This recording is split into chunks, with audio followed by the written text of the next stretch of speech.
The auctioneer's gavel came down hard. Caleb Hayes watched 20 years of his father's legacy, the only thing standing between his kids and complete ruin, get sold to a bank representative in a cheap suit.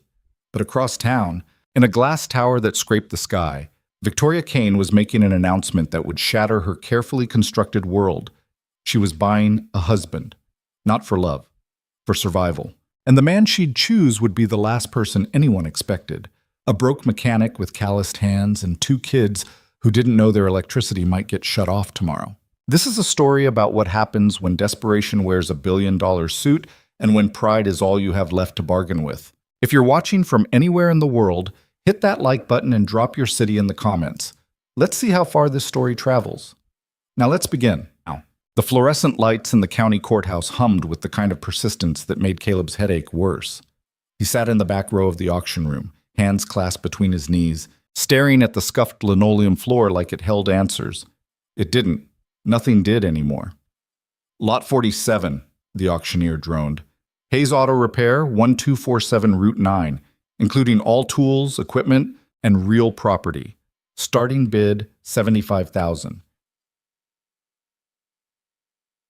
Caleb's throat tightened. His father had built that shop with his bare hands in 1987. Taught Caleb everything under those fluorescent tube lights that never quite illuminated the corners. How to diagnose an engine knock by sound alone. How to treat customers with respect even when they couldn't pay on time. How to make a business mean something beyond profit margins. $75,000, a voice called from the front. Bank representative. Caleb recognized the type without looking up. Pressed shirt, forgettable face, no connection to the thing he was buying except his numbers on a spreadsheet. Going once. Caleb's fingers dug into his palms. He had $42,000 in available credit across 3 nearly maxed cards. Had already borrowed against everything that wasn't nailed down. His truck had 200,000 miles and a transmission that whined in third gear. His house, his father's house, had a second mortgage that made his stomach hurt every time he thought about it. Going twice. He should stand up, should say something, should sold, oak. The gavel hit wood with a sound like a bone breaking. Caleb didn't move. Around him people shuffled papers, gathered belongings, moved on to whatever came next in their lives. He sat there, 32 years old, and felt every single one of those years pressing down on his shoulders like wet concrete. His phone buzzed. Text from Sarah, his 13-year-old. Did you get it back? He stared at the screen. 3 dots appeared, disappeared, appeared again. His daughter trying to figure out how to ask a question she already knew the answer to. Finally, "It's okay, Dad. We'll figure it out." 13 years old, and she was comforting him. Caleb locked his phone and stood up, his knees protesting. He was too young to feel this old, too old to start over with nothing. The drive back home took 15 minutes through autumn countryside that looked like a postcard. Rolling hills, trees turning colors that magazines paid photographers to capture. That perfect rural American dream that existed everywhere except in his bank account. He pulled into the gravel driveway of the farmhouse his grandfather had bought in 1956, back when a working man could still afford land. The porch light was on. Sarah always left it on for him, had ever since her mother walked out 2 years ago. Left a note on the kitchen counter that said she couldn't do this anymore. This being marriage, motherhood, small-town life, all of it. Last Caleb heard, she was in Arizona with a guy who sold timeshares and drove a Lexus. He sat in the truck for a moment, engine ticking as it cooled, trying to figure out what he was going to tell his kids. That they'd have to move? That he'd failed to keep the one thing his father had trusted him with? That sometimes trying your hardest just wasn't enough? The front door opened. Marcus, his 9-year-old, stood backlit in the doorway, still in his soccer uniform from practice. "Dad?" His voice carried across the yard, small and uncertain. Caleb got out of the truck. "Hey, buddy. You look sad." Kids. They could cut right through any defense you tried to build. "Just a long day. You win your game?" "We don't play until Saturday." Marcus hesitated, then ran down the porch steps and wrapped his arms around Caleb's waist. Just held on. Didn't ask questions, didn't need explanations, just knew his dad needed this. Caleb's eyes burned. He put a hand on his son's head, felt the sweat-damp hair from an afternoon of running around. "I love you, Mark." "Love you too."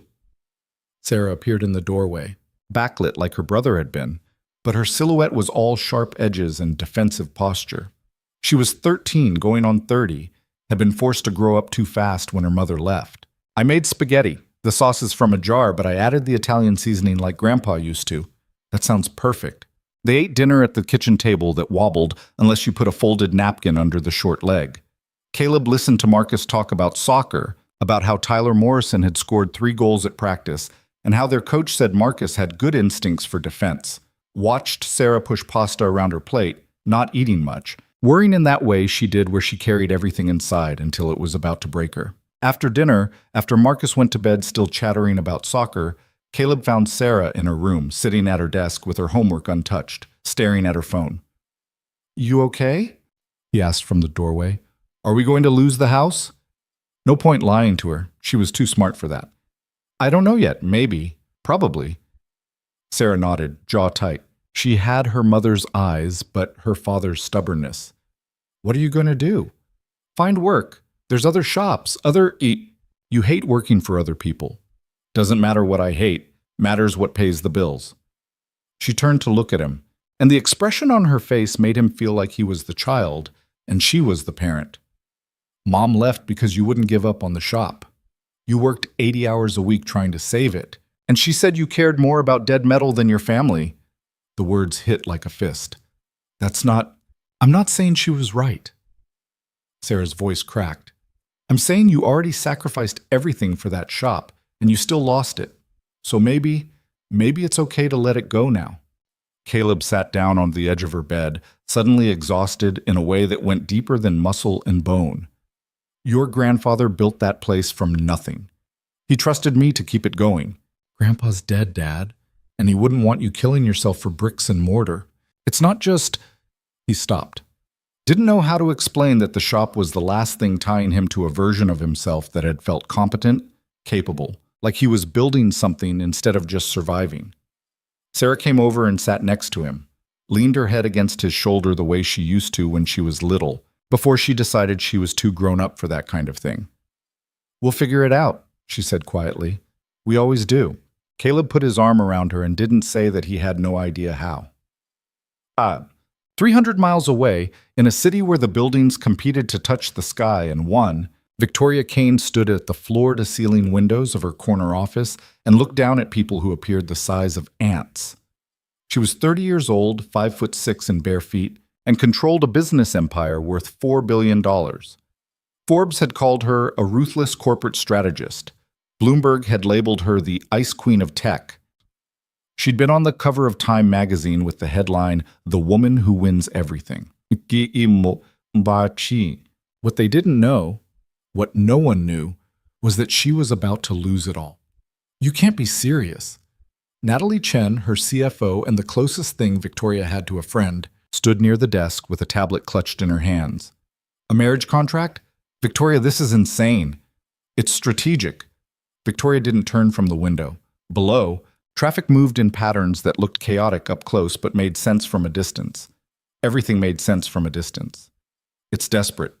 "Same thing." Natalie set the tablet down with more force than necessary. "Your board of directors is already questioning your judgment after the Shanghai deal fell through. If you announce you're essentially buying a husband, then they'll question my judgment more vocally. But they can't vote me out if I restructure my assets through a marriage trust. That's the whole point. There has to be another way." Victoria finally turned, her reflection ghost-like in the window behind her.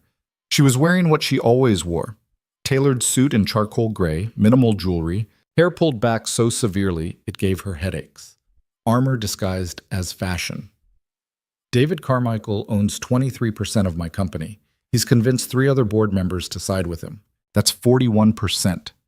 If he gets Richard Costa to flip, which he will because Richard's an opportunistic coward, that's 48%. They need 51 for a vote of no confidence. So fight back. Expose Carmichael's, I've tried. He's covered his tracks too well." Victoria moved to her desk, a massive slab of reclaimed wood that cost more than most people's cars. "The marriage contract protects my controlling interest by placing it in a spousal trust that requires unanimous consent to dissolve. It's airtight. I had 3 different law firms review it. impan. And what man is going to agree to this? You're asking someone to marry you for money, to sign a contract that gives him no real power, to participate in what is essentially corporate theater. I'm asking someone who needs money badly enough not to care about the rest. Natalie was quiet for a moment. You're going to exploit someone's desperation. Yes. That's cold, even for you. Victoria met her eyes. I built this company from nothing. My father thought I should marry some investment banker and host charity galas. My board thinks I'm too young, too female, too aggressive. Everyone I've ever met has underestimated me, and I've spent 15 years proving them all wrong. I'm not going to lose my company because I played fair while Carmichael played dirty. So you'll play dirtier. I'll play to win. That's what I've always done. Though. Natalie picked up her tablet. I'll draft a press release. Soften the language. Make it sound less like a transaction and more like, I don't know, modern romance. Don't bother. Honesty will generate more attention, and attention is what we need. I want every man in the country to know I'm offering life-changing money for 60 days of marriage. No love, no complications. Just a simple business arrangement. You're going to get thousands of applications from con artists and gold diggers. Then we'll sort through them. Find someone believable. Someone who looks like they need the money for legitimate reasons. Victoria pulled up a document on her computer. Victoria pulled up a kashish scheme. I've already outlined the criteria. Age range, background check requirements, media training capability. Media training? Natalie laughed, but it sounded hollow. Victoria, you're talking about a human being, not hiring an actor.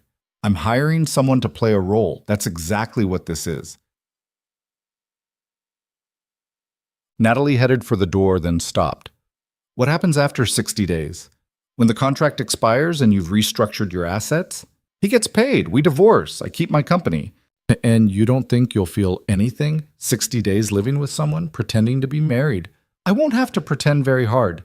I'm not looking for connection, Natalie. I'm looking for protection. After Natalie left, Victoria stood at the window again. The sun was setting, painting the city in shades of amber and shadow. Somewhere down there, someone was struggling to pay rent, to feed their family, to keep their world from falling apart. Someone desperate enough to take her offer. She'd find them. She always did. Bang! The news broke on a Tuesday morning while Caleb was updating his resume at the kitchen table. Marcus was eating cereal and watching cartoons, and Sarah was getting ready for school. The local news had it as a human interest story. Billionaire CEO seeks husband in unprecedented marriage contract. Caleb barely paid attention until Sarah came into the kitchen, phone in hand, eyes wide. Dad? Dad? You have to see this. I'm busy, honey.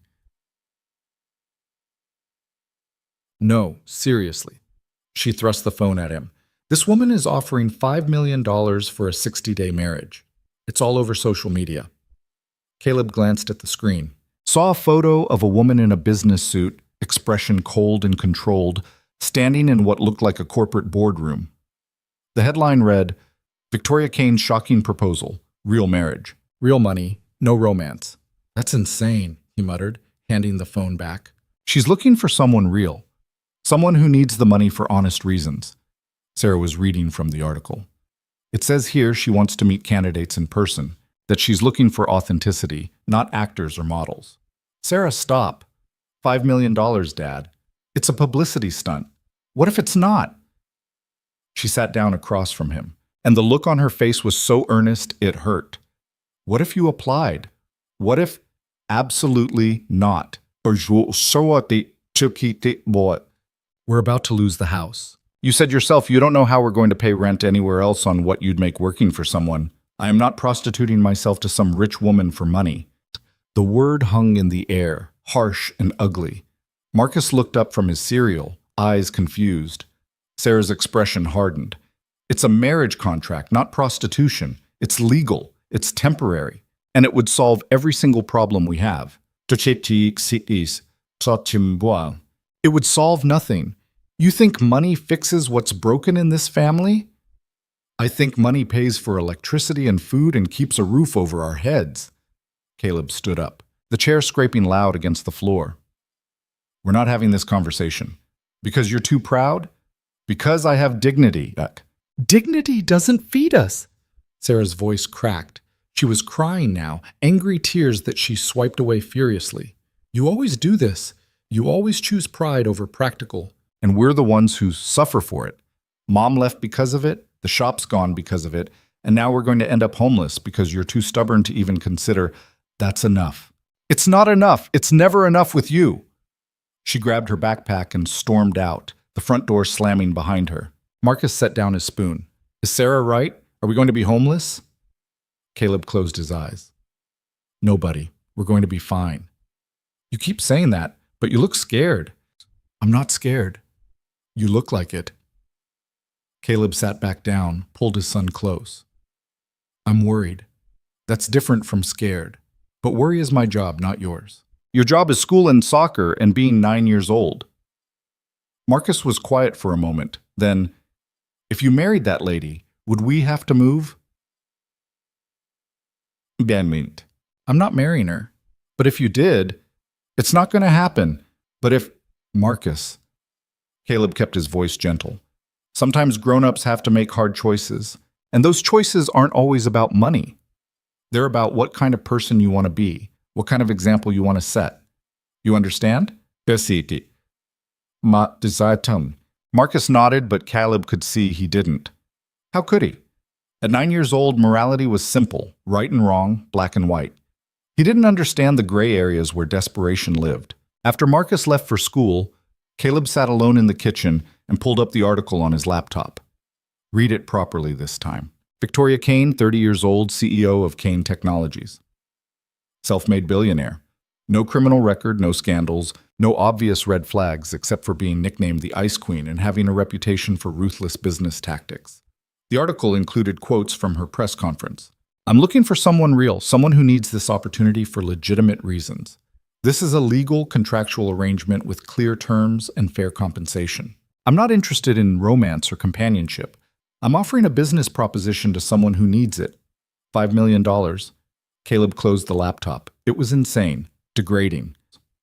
Caleb. Everything he'd taught his kids about dignity and self-respect would be a lie if he even considered. His phone rang. The bank. He stared at it for 3 rings before answering. Mr. Hayes, this is Jennifer Blackwell from First County Bank. I'm calling about your second mortgage payment. It's now 45 days past due, and we need to discuss your options. Options. Such a polite word for choices that all led to the same place. I'm working on it, Caleb said. I understand you're in a difficult position. However, we have procedures we have to follow. If we don't receive payment within the next 15 days, we'll have to begin foreclosure proceedings. 15 days. After he hung up, Caleb sat at the table for a long time. The house was quiet. The kitchen clock ticked. Outside, wind moved through the trees his grandfather had planted. He thought about Sarah's face when she'd asked if they were going to be homeless, about Marcus trying to understand why his father would choose pride over security, about the shop that was gone, the marriage that had failed, the slow erosion of everything he'd tried to build. Then he thought about a woman in a glass tower who was willing to pay $5 million for something she could have gotten for free if she'd wanted anything real. He opened his laptop again. The application was surprisingly simple. Basic information, background check authorization, a 500-word essay explaining why you were applying. Caleb stared at the blank text box for 20 minutes. What was he supposed to write? That he was broke and desperate? That he'd failed at everything that mattered? That he was considering this because his daughter was right and his pride was worth less than his children's stability? He started typing. My name is Caleb Hayes. I'm 32 years old, father of 2, recently lost my business to bankruptcy. I'm applying because I have 15 days before the bank forecloses on my house, because my kids deserve better than watching their father fail, and because I'm out of options that don't involve swallowing my pride and admitting that sometimes money does solve problems. I don't expect you to care about my story. You're offering a business arrangement, and I'm in a position to accept it. I can sign a contract, follow through on my commitments, and walk away when it's done. I'm not looking for romance or drama. I'm looking for a way to keep my family safe. If that's what you need, then we can help each other. Domed. He read it over 3 times, deleted it twice, rewrote it from scratch, then finally hit submit before he could change his mind again. The confirmation page said he'd receive a response within 72 hours if selected for an interview. Caleb closed the laptop and put his head in his hands. Sarah came home that afternoon and found him at the kitchen table, hadn't moved in hours. "Dad?" He looked up. "I applied." Her eyes widened. "Yeah." She dropped her backpack and came over, put her hand on his shoulder. "I'm sorry for what I said this morning about pride and Mom, and you were right. I was mean. You were honest." He covered her hand with his. "I've been lying to myself about a lot of things. About what I can fix on my own. About what matters more than what. Maybe it's time I stopped." Sarah sat down next to him. "What if she picks you? She won't. There's probably thousands of applications. Hey, but what if she does?" Caleb thought about it.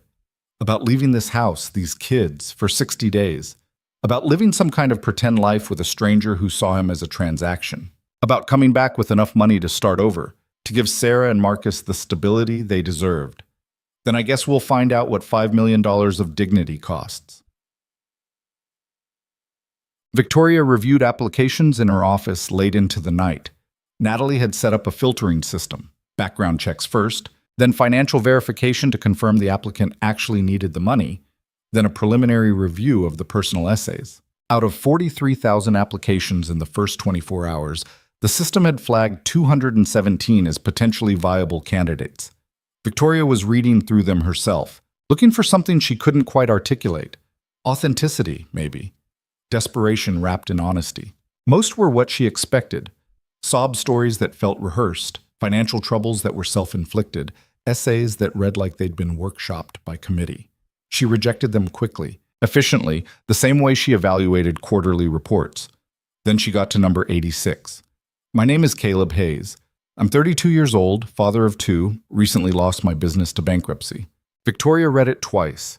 No embellishment, no attempt to manipulate her emotions, just bare facts laid out like items on a balance sheet. She pulled up his background check. Caleb Michael Hayes. Born in a town called Riverside, population 4,000. Married at 22, divorced at 30. 2 children, full custody. No criminal record. Credit score in the low 500s. Bad, but not catastrophic. The bankruptcy was recent, business-related, seemed legitimate. She looked at his photo.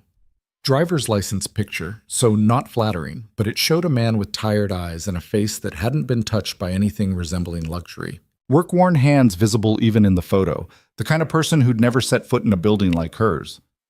Perfect. She flagged his application for an in-person interview. Time. The call came 3 days later while Caleb was changing the oil on his truck in the driveway. Sarah ran out, phone in hand. "Dad! Dad! Someone from Kane Technologies is calling." Caleb's hands were covered in motor oil. He wiped them on a rag that made them dirtier and took the phone. "Hello? Mr. Hayes." Professional female voice, efficient. "This is Natalie Chen, CFO of Kane Technologies. Ms. Kane would like to meet with you regarding your application. Are you available to travel to the city this Friday?" Caleb's heart was pounding. Yes. Yes, I can do that." "Excellent. I'm emailing you details now. Travel and accommodation will be covered by us. The interview will take place at our main office. Do you have any questions?" "About 1,000? "No, thank you." "We'll see you Friday, Mr. Hayes." After she hung up, Caleb stood in the driveway holding the phone, Sarah staring at him with wide eyes. "She wants to meet you," Sarah whispered. "Yeah." Oh my God. Dad, this is..." She stopped, seemed to realize what this actually meant. That her father was going to interview to be some rich woman's temporary husband. That their life was about to change in ways none of them could predict. "I don't have to go," Caleb said. "I can call back, tell them to..." "No." Sarah's voice was firm. "You go, you meet her, and then we decide."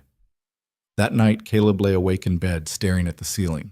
The house made familiar sounds around him, the furnace kicking on, the old wood settling, the wind against the windows. Sounds that had been part of his life for 32 years.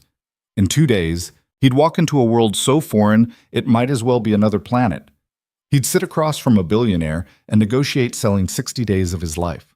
And the worst part, the part that made his stomach turn, was that he was going to say yes. Had already decided if he was honest with himself. Because Sarah was right.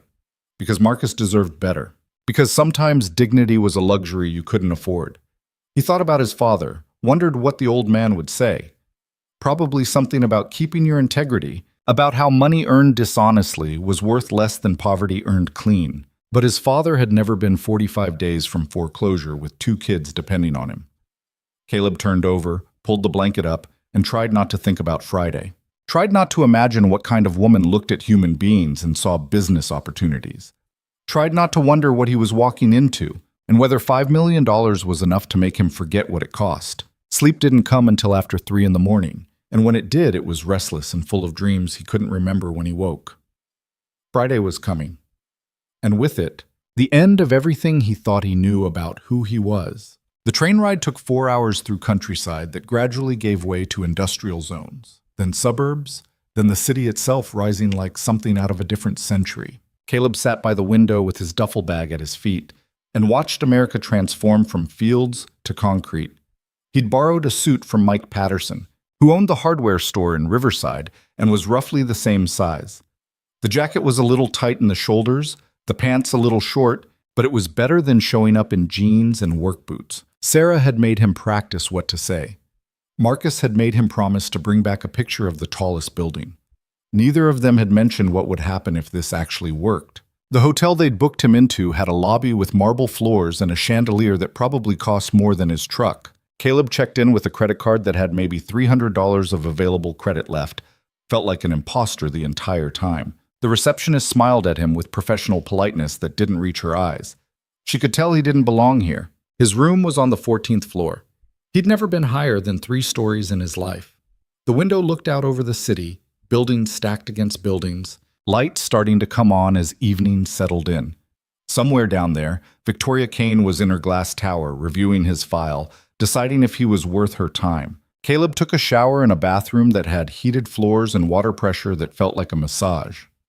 Put on the borrowed suit, tied the tie 3 times before it looked right. Stared at himself in the mirror and saw a man playing dress-up. His phone buzzed. Text from an unknown number. Car will pick you up at 7 p.m. Interview at 7:30. NC. Natalie Chen, the CFO who'd called him. He'd looked her up online. Stanford MBA, worked at Goldman Sachs before joining Kane Technologies, known for being almost as ruthless as her boss. The articles about Victoria Kane painted a picture of a woman who ate competitors for breakfast and didn't believe in second chances. Caleb sat on the edge of the bed and tried to remember why he was doing this. Right. His kids. The house. 15 days until foreclosure, now down to 11. The car arrived exactly at 7. Black sedan, driver in a suit, the kind of service Caleb had only seen in movies. The driver didn't make small talk, which was fine. Caleb watched the city slide past the windows and tried to breathe normally. Kane Technologies occupied floors 30 through 45 of a building that looked like it was trying to cut the sky in half. All glass and steel, aggressive architecture that made a statement about power.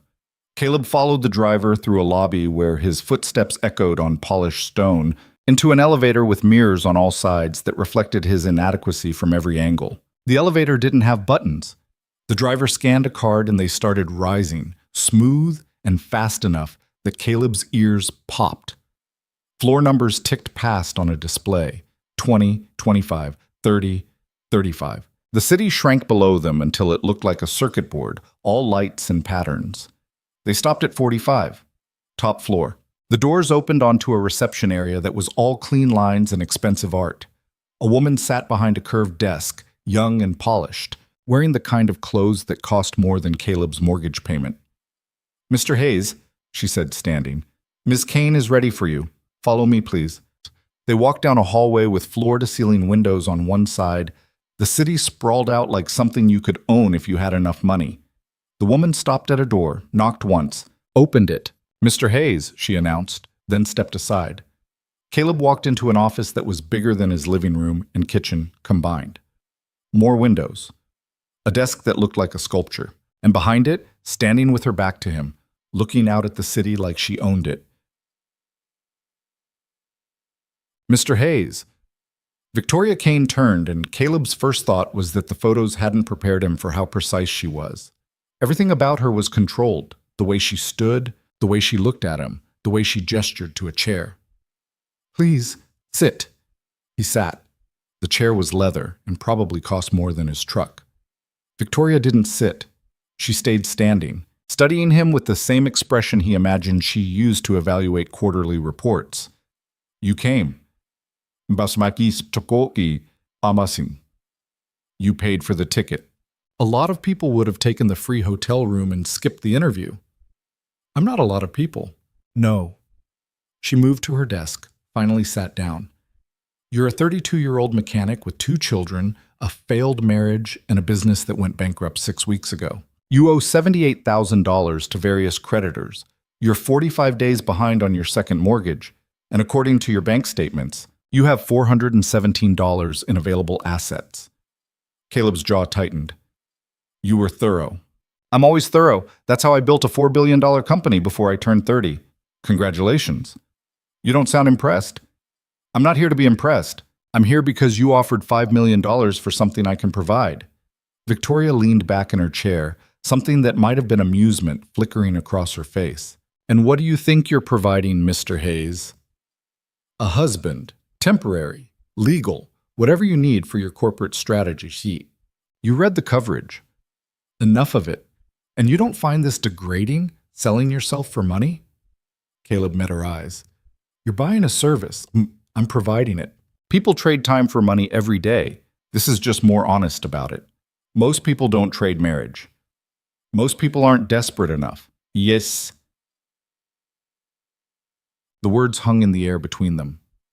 Victoria studied him for a long moment, and Caleb had the unsettling feeling that she could see right through him, past the borrowed suit, past the rehearsed confidence, straight down to the fear he was trying to hide. "Tell me about your children," she said. "Why?" "Because they're part of this equation, whether you want them to be or not. 60 days is a long time. They'll have questions." Caleb thought about Sarah's face when he'd left that morning, the way she'd hugged him tight and whispered good luck. About Marcus asking if he'd really meet a billionaire. Sarah's 13. Too smart for her own good. Protective of her brother, cynical about marriage because her mother walked out. Marcus is 9, plays soccer, still believes in happy endings. "And you? What do you believe in?" "I believe in doing what needs to be done." "That's not an answer." It's the only one I have right now." Victoria stood again, moved to the window. The city lights were fully on now, the skyline glittering like something out of a fantasy. "I'm going to be direct with you, Mr. Hayes. I don't need a partner. I don't need companionship. I need a legal husband who can sign documents, attend public events, and present a believable marriage for 60 days. At the end of that period, we divorce, you receive $5 million, and we never see each other again."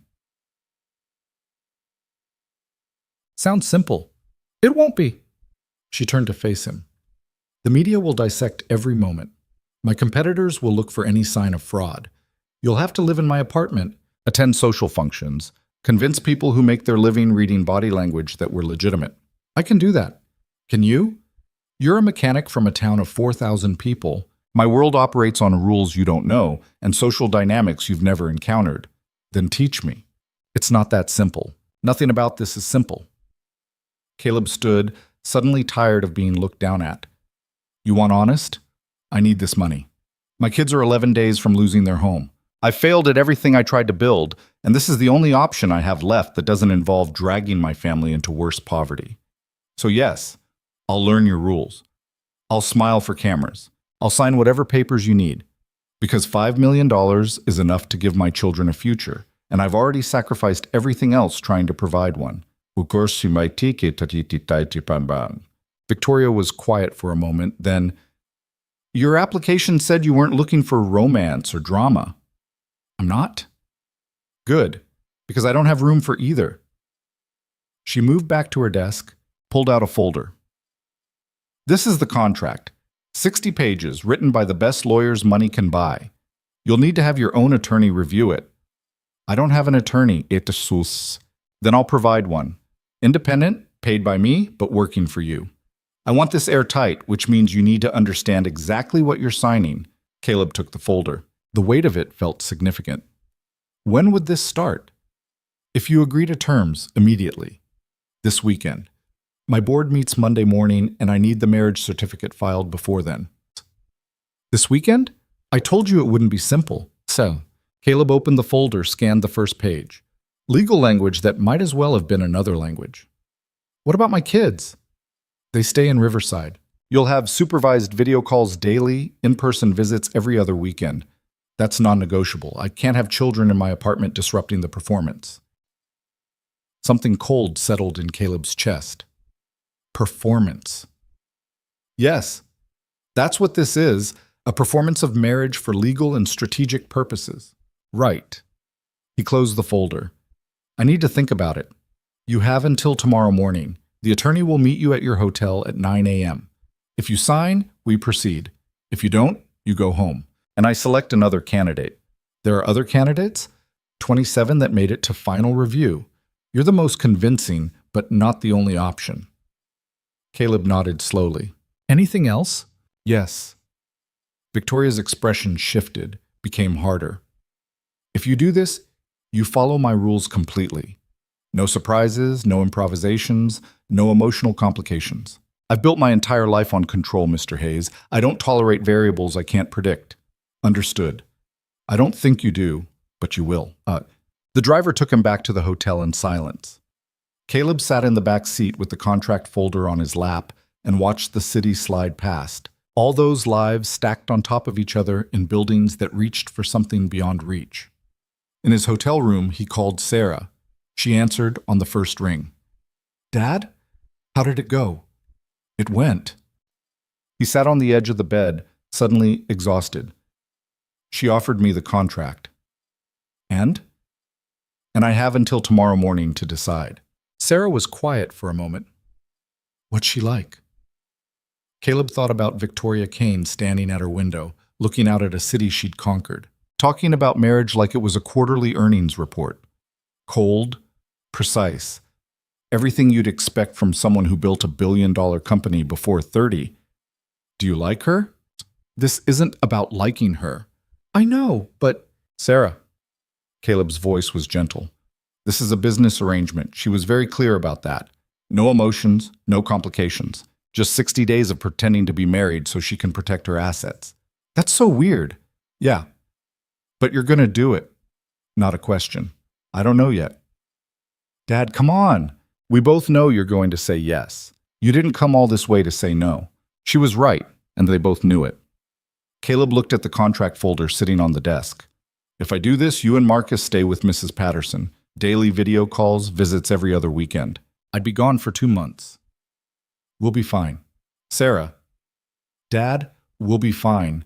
Mrs. Patterson already said we could stay there if we needed to. Marcus loves their dog, and 2 months is nothing if it means we don't lose the house. Caleb closed his eyes.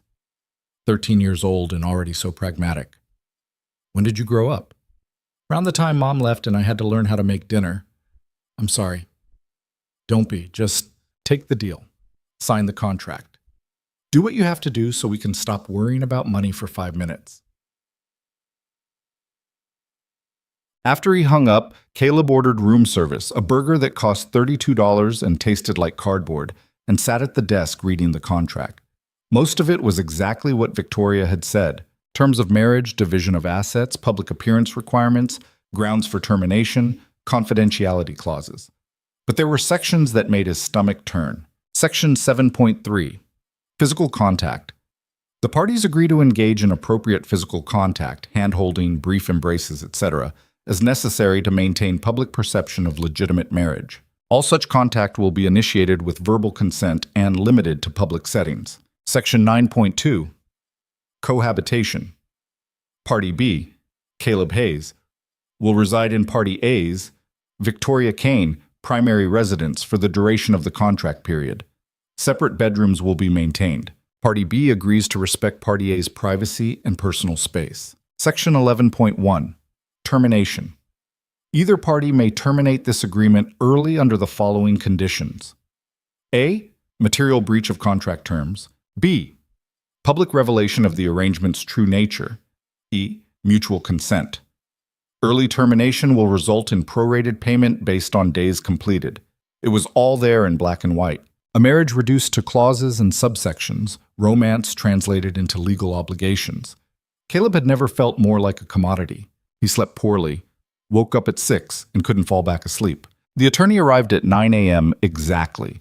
A woman in her 50s named Patricia Morales, who had kind eyes and the kind of directness Caleb appreciated. "I've reviewed the contract," she said, settling into the chair across from him in the hotel's business center. "It's extraordinarily favorable to you, which makes me suspicious." "How so?" $5 million for 60 days of work is roughly $83,000 per day. No one pays that kind of money without expecting something in return. She's getting legal protection for her assets. She could achieve that through a dozen other methods that would cost a fraction of this amount.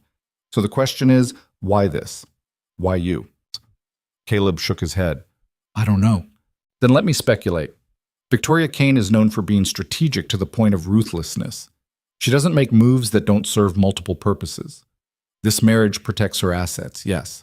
But it also generates massive publicity, puts her competitors off balance, and makes her appear unpredictable, which in her industry is an advantage. So I'm a chess piece. We're all chess pieces to people like her, Mr. Hayes. The question is whether you're comfortable with that role for 2 months in exchange for life-changing money." Caleb looked out the window at the city waking up. Somewhere out there, his kids were eating breakfast at Mrs. Patterson's house, getting ready for school, trusting him to make the right choice. "What would you do?" Patricia smiled slightly. "I'd read Section 14 very carefully." He flipped to Section 14, Media and Public Relations. "Note subsection 14.6, Patricia said. Any damage to your reputation resulting from this arrangement will be remediated at Ms. Kane's expense, including legal representation, public relations consultation, and financial compensation for lost opportunities. She's essentially agreeing to protect you from any fallout." "Why would she do that?" "Because she needs you to be credible, and credibility can't survive character assassination. This clause is actually in your favor. It means she has incentive to keep you safe."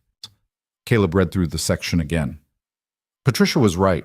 For all its cold legal language, the contract was designed to protect him almost as much as it protected Victoria. "There's one more thing," Patricia said. Section 20, subsection 4. The morality clause. Caleb found it.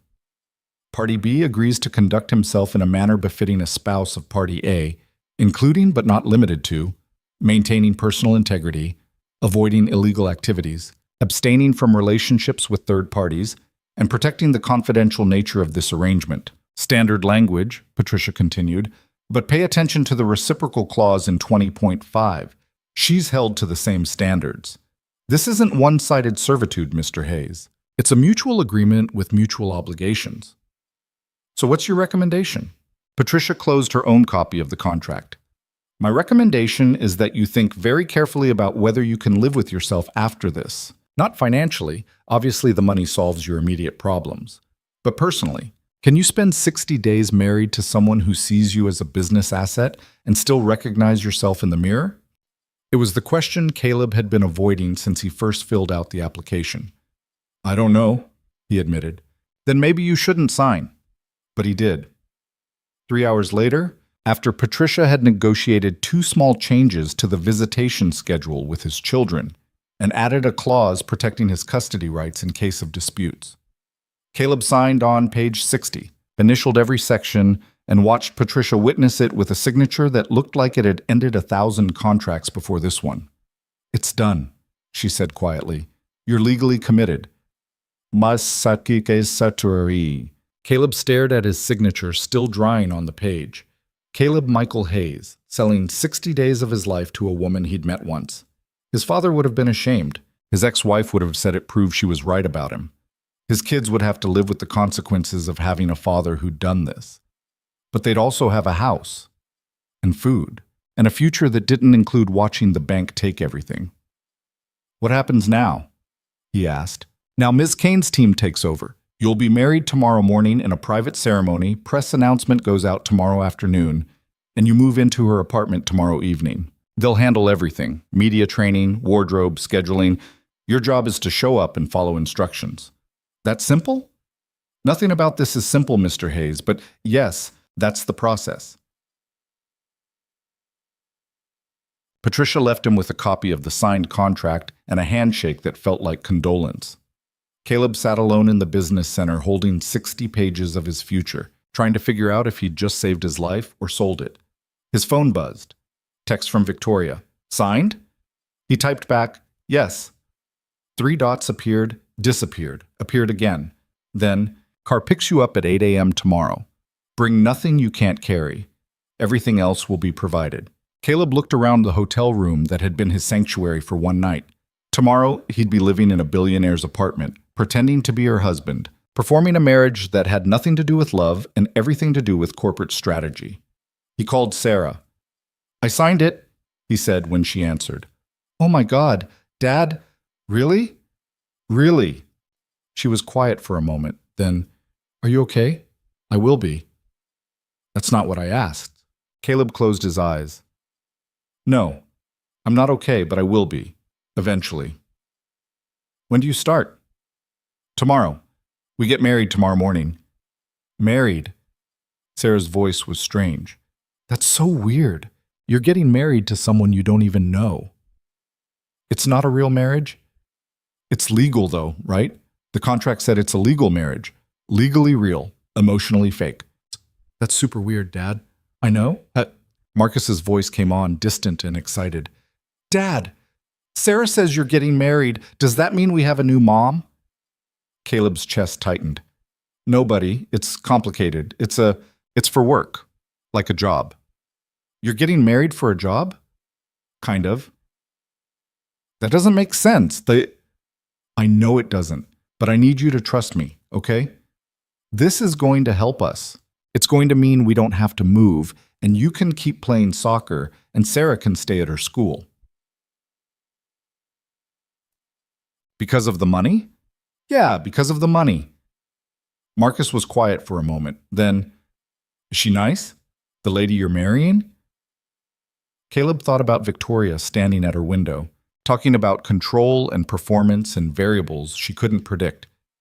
She's different from anyone I've ever met. But is she nice? I don't know yet, Mark. I'll find out. After he hung up, Caleb packed his duffel bag, which took about 3 minutes since he'd barely unpacked, and sat on the bed watching the city lights come on. Tomorrow, his life would change in ways he couldn't predict.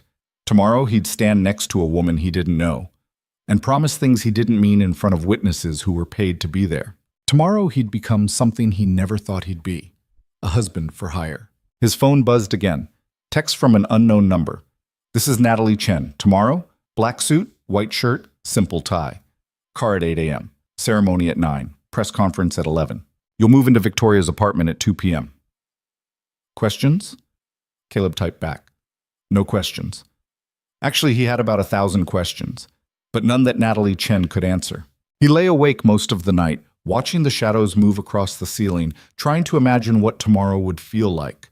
The ceremony would be quick. Patricia had mentioned that. Just vows. Signatures, done. No family, no friends, no pretense that this was anything except what it was. At 7 a.m., Caleb gave up on sleep and took a shower. Put on the suit Mike had loaned him. Wouldn't need it after today, apparently, since Victoria's team was providing everything. Stood in front of the mirror and practiced looking like someone who knew what he was doing. The car arrived at 8 exactly. Same driver, same silence. They drove through morning traffic to a building Caleb didn't recognize.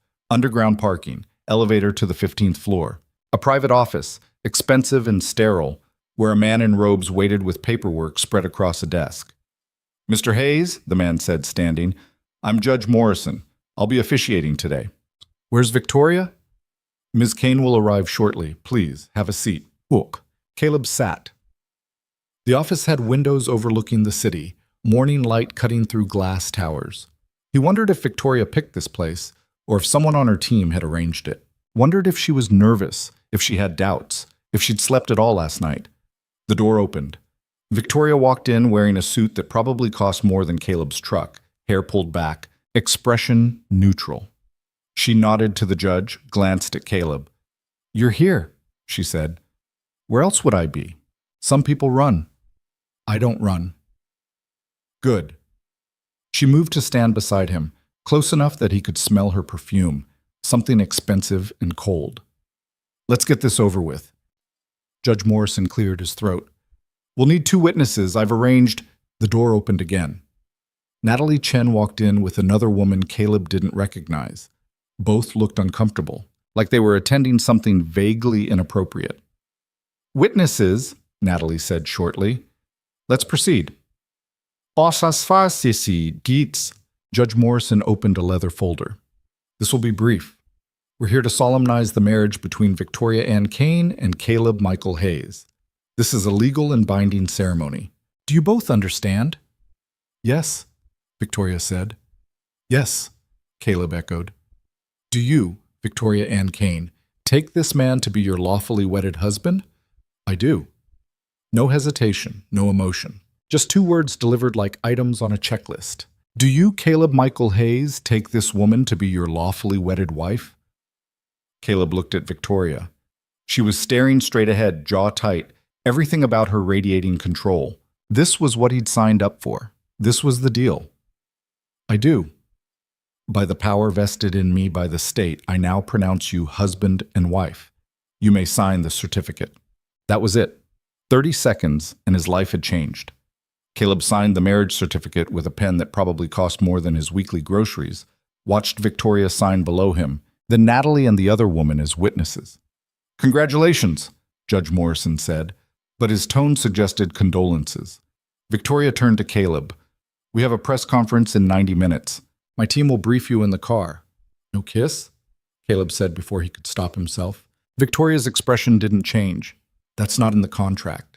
"Right. Of course." They rode down in the elevator together, alone except for their reflections in the mirrored walls. Husband and wife, legally bound, complete strangers. "You did well," Victoria said as they reached the ground floor. "I said 2 words. You showed up. That's more than most people manage." The car took them to Kane Technologies. Victoria's assistant, the polished woman from yesterday, met them in the lobby with garment bags and a makeup artist who made Caleb sit still, while she did something to his face that felt humiliating. "Just evening out your skin tone," the woman said cheerfully. "Cameras wash people out." Oh. Natalie appeared with the tablet. "Okay, quick brief. Press conference in 40 minutes. Victoria will make a statement. You'll stand next to her and smile. You don't speak unless directly asked a question. And if you are, keep it short and positive. Don't mention the contract terms. Don't speculate about the future. Don't give them anything they can twist. What if they ask why we got married? Let Victoria handle it. She's been dealing with hostile press since she was 23. Caleb changed into a new suit, custom fit, perfectly tailored, probably cost more than his mortgage payment. Looked at himself in the mirror and saw someone playing a role in a movie he hadn't auditioned for. The press conference was held in a building across the street, massive room with rows of chairs and cameras set up like an execution.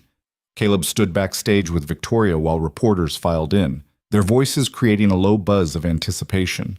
"Remember," Victoria said quietly, "you're my husband. You support me. You believe in this. Nothing else matters." Easy for you to say. She looked at him, really looked at him, for the first time since the ceremony. "Do you think this is easy for me?" "Seems like it." "Then you're not paying attention." She turned away. 2 minutes. Don't embarrass me. Osan. They walked out together. The camera flashes were blinding, immediate, disorienting. Caleb stood next to Victoria at the podium and tried to smile like this was normal. Victoria's voice was clear and controlled. "Thank you all for coming. This morning I married Caleb Hayes in a private ceremony. I know there's been speculation about my announcement last week, and I want to be clear. This is a real marriage, legal and binding, between 2 people who've chosen to build a partnership." The questions came fast. "Ms. Kane, why the unconventional approach?" "Because conventional approaches have never interested me." "Mr. Hayes, what do you do for a living?" Caleb leaned toward the microphone. "I'm a mechanic. Was, anyway. Now I guess I'm this." scattered laughter. Victoria's hand found his, squeezed once, warning or reassurance. He couldn't tell. "Are you in love?" someone shouted from the back. Victoria's smile was ice. "I don't think that's anyone's business but ours." "Is this a publicity stunt?" "It's a marriage. Make of it what you will." The questions continued for 20 minutes. Victoria fielded most of them, occasionally steering one to Caleb, who tried to sound believable when he talked about being attracted to Victoria's strength and intelligence. Tried not to feel like a trained seal performing for fish. Afterward, backstage, Victoria's facade cracked just slightly. She leaned against the wall, eyes closed, breathing carefully. "You okay?" Caleb asked. "Fine, just needed a moment." That was brutal. That was gentle. Wait until they really start digging. She opened her eyes. "You did better than I expected." Thanks, I think." It was a compliment. "You're a natural liar." "I'm not lying. I'm performing." "Same thing." She pushed off the wall. "Car's waiting. Let's go home." Home. The word felt wrong in her mouth. Victoria's apartment occupied the entire top floor of a building in the financial district. Caleb walked in and tried not to gape. Floor-to-ceiling windows, minimalist furniture that looked like art, a kitchen he could have fit his entire house into. Everything white and gray and cold. "Your room is this way," Victoria said, leading him down a hallway. She opened a door to a bedroom that was bigger than his and Sarah's rooms combined. "Bathroom's through there." "Closet's already stocked with your clothes. My team pulled your measurements from the suit fitting." Caleb set his duffel bag down. "This is insane. This is my life. How do you live like this? It's so empty." Victoria's expression hardened. "It's clean, organized. Everything has its place. It doesn't look lived in." "That's because I don't live, Mr. Hayes. I work." She moved to leave, then stopped. "We'll have dinner together tonight, 7 p.m. It's not optional. We need to establish routines that look legitimate." "Yes, ma'am." "Don't call me that. It makes you sound like an employee." "What should I call you?" "Victoria. We're married. Use my name." After she left, Caleb sat on the bed, which was obscenely comfortable, and looked around the room that would be his home for 60 days. Everything was perfect. Everything was cold. It felt like living in a museum. He called Sarah from his new phone. Victoria's team had given him one, already programmed with the numbers he'd need, and told her about the press conference, the apartment, the surreal feeling of being married to someone who treated him like a business acquisition. "Is it weird?" Sarah asked. "Incredibly weird. But you're okay." "I'm fine. How are you and Marcus?" "Good. Mrs. Patterson made us pot roast. Marcus cried a little at bedtime because he missed you." Guilt twisted in Caleb's chest. "Tell him I'll call tomorrow. Video chat.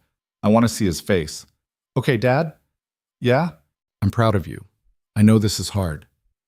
"Thanks, sweetheart." After he hung up, Caleb unpacked his duffel bag, which looked pathetic in the massive closet, next to all the expensive clothes Victoria's team had bought him. Took another shower in a bathroom with more water pressure than he knew existed. Put on jeans and a t-shirt because he refused to wear a suit in his own bedroom. At 7 p.m. exactly, he found Victoria in the dining room, sitting at a table that could seat 12. She'd changed into casual clothes, expensive casual, but still less armor-like than the suit. "Sit," she said. Caleb sat. A woman appeared from the kitchen, housekeeper maybe, or private chef, and set plates in front of them. Some kind of fish with vegetables that looked like they'd been arranged by an artist.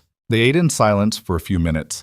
Then Victoria said, "You'll need to learn the basics of my business, enough to answer questions without sounding ignorant." "I thought I wasn't supposed to talk." "You're not supposed to volunteer information, but you'll be asked questions, especially at the fundraiser next week." "What fundraiser?" "Children's Hospital benefit, $5,000 a plate. We're expected to attend as a couple."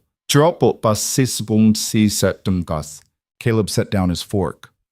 "I don't belong at that kind of event." "You belong wherever I say you belong. You're my husband now. On paper. Legally. Which is all that matters." Victoria took a sip of wine. "Tell me about your children." "Why?" "Because I'll be asked about them. I need to sound informed." "Itaewon," so Caleb told her. About Sarah's sharp mind and protective instincts, about Marcus's innocent optimism and love of soccer, about how they'd handled their mother leaving with more grace than he had. Victoria listened without interrupting, her expression unreadable. "They sound resilient," she said when he finished. "They've had to be." "And you? Are you resilient?" "I'm here, aren't I? Physically. Emotionally is a different question." Caleb met her eyes across the table. "What do you care about my emotions? This is a business arrangement. True, but I need you functional. If you fall apart, the whole thing falls apart." "I'm not going to fall apart. People say that right up until they do." Victoria stood. "I have work to finish. You're free to do whatever you want. Just stay in the apartment." "We'll do media training tomorrow." She left him sitting at the table with half-eaten expensive fish and the echoing silence of a home that had never learned how to be warm. Caleb cleaned his plate, couldn't help himself, had been raised not to waste food, and wandered the apartment. Found a library with books that looked unread, a gym with equipment that looked unused, a living room with furniture arranged like a magazine spread. Everything perfect, everything empty. He ended up at the windows, looking out at the city exactly like Victoria had in her office. All those lights, all those lives, stacked and compressed and fighting for space. Somewhere down there, people were struggling the way he'd been struggling. And up here, in a glass tower, he was living in luxury while feeling more trapped than he'd ever felt in his small house with its crooked porch and leaky roof. His first day as a husband, and he'd never felt more alone. The media training started at 8 a.m. sharp, which meant Caleb was still foggy from a night spent in a bed too comfortable to feel real. A woman named Diane showed up at the apartment with a leather portfolio and the kind of smile that didn't reach her eyes. She worked in crisis management, she explained, and her job was to make sure Caleb didn't accidentally destroy Victoria's reputation through sheer incompetence. "Let's start with the basics," Diane said, settling onto the couch while Caleb sat across from her feeling like he was back in high school. "When someone asks about your relationship with Victoria, what do you say? That we're married? Be specific. Give them something real but controlled." "I don't know what that means." Diane sighed like she'd heard this before. "Okay, role play. I'm a reporter. Mr. Hayes, how did you and Victoria meet?" Caleb opened his mouth, closed it. They hadn't actually discussed this part. "We met through mutual circumstances?" "That sounds like you're hiding something, which you are, but they can't know that." Diane leaned forward. "The story is this. You met at a charity event 6 months ago. She was impressed by your honesty. You were attracted to her intelligence. You kept in touch, fell for each other, decided life was too short to wait. That's a lie. That's media relations. Learn the difference." They spent 3 hours rehearsing answers to questions Caleb had never imagined he'd have to answer. What's her favorite food? How does she take her coffee? What side of the bed does she sleep on? Details that actual married couples would know, that Caleb had to memorize like studying for a test he never wanted to take. Victoria appeared around 11, already dressed for the day in another suit that probably cost more than Caleb's monthly mortgage payment used to be. She listened to Diane drill him for a few minutes, then interrupted. "He sounds rehearsed." "He is rehearsed," Diane said. "That's the point." "No, the point is believability. He sounds like he's reading from a script." Victoria moved to stand in front of Caleb. "Stop trying to sound impressive. Just answer like a normal person would." "I am answering like a normal person." "You're answering like you think I want you to answer. That's different." She turned to Diane. "Give us a minute." After Diane left, Victoria sat down where she'd been. "Okay, real question. What's my coffee order?" "I don't know. I've never seen you drink coffee." "Black, 2 sugars. I drink it at 6 a.m. before you wake up." How am I supposed to know that? Ishay? You're not. But when someone asks, you say black with 2 sugars, and you say it like you've watched me make it 100 times. The confidence matters more than the accuracy. Caleb rubbed his face. "This is exhausting." "Welcome to my life." Victoria stood. "I have meetings until 4. Natalie's sending over files on my business. Read them. Tonight we're having dinner with my mother." "Your what?" "My mother. She insists on meeting you. It'll be painful for both of us, so just smile and agree with whatever she says. Does she know this is fake?" "She knows it's strategic. She doesn't care as long as it protects the family assets." Victoria headed for the door, then paused. And Caleb? Don't try to charm her. She'll see right through it. And she doesn't like being patronized. The files Natalie sent over were dense and technical, full of terms like market capitalization and hostile acquisition and fiduciary duty. Caleb read them anyway, tried to absorb information about an industry he'd never thought about beyond using his phone and computer. Kane Technologies dealt in something called enterprise software solutions, which apparently meant selling expensive programs to other companies. Victoria had built the company from a startup she'd founded at 23 with money borrowed from investors who'd expected her to fail. She'd proved them wrong by being smarter and more ruthless than anyone anticipated. The profile painted a picture of a woman who won because she refused to accept losing as an option, who'd been underestimated her entire life and used it as fuel, who'd built an empire by burning every bridge that didn't lead forward.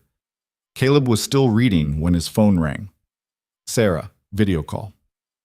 Hey, sweetheart, he said, propping the phone against a bookend. Sarah's face appeared, Marcus crowding into frame behind her. Dad, we saw you on the news. Yeah? You looked uncomfortable. I was uncomfortable. But you did good, Marcus added. You didn't say anything stupid. Thanks, buddy. That's a low bar, but I'll take it. They talked for 20 minutes about school and soccer practice and how Mrs. Patterson's dog had eaten Marcus's homework, which sounded like a lie, but apparently wasn't. Caleb watched his kids' faces on the screen and felt the distance between them like a physical weight. 2 weeks in, and he already missed them with an ache that didn't fade. When can we visit? Sarah asked. 2 more weeks. The contract says every other weekend. That's forever. I know, but we'll video call every day. And guys, the money came through. First installment. The bank's been paid. House is safe. Sarah's eyes widened. Really? Really? You don't have to worry anymore. Marcus whooped. Sarah looked like she might cry. Dad, that's huge. Yeah, it is. After they hung up, Caleb sat in the silent apartment and let himself feel something close to relief. The house was safe. His kids had stability.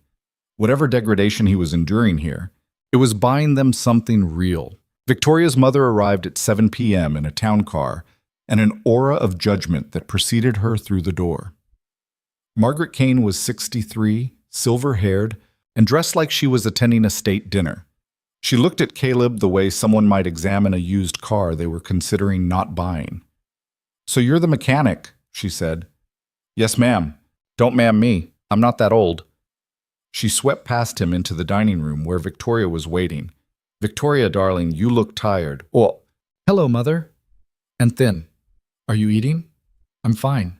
Margaret settled into a chair like it was a throne. Well, let's get this over with. Mr. Hayes, sit. Tell me about yourself.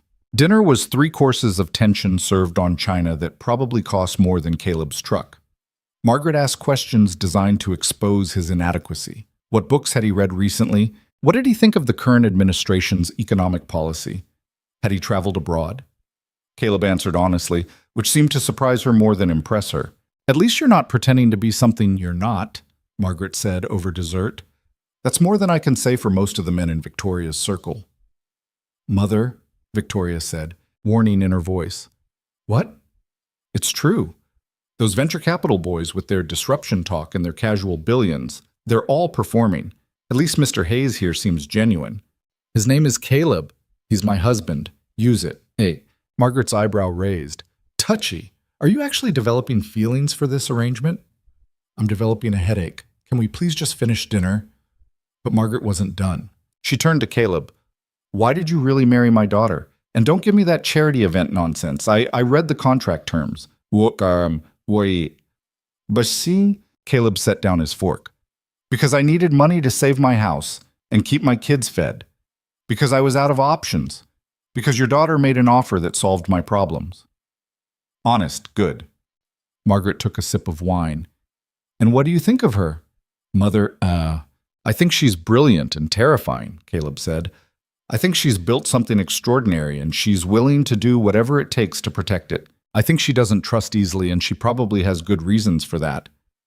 Margaret studied him. You see her clearly. Most people only see the empire. Most people aren't living in her apartment. Fair point.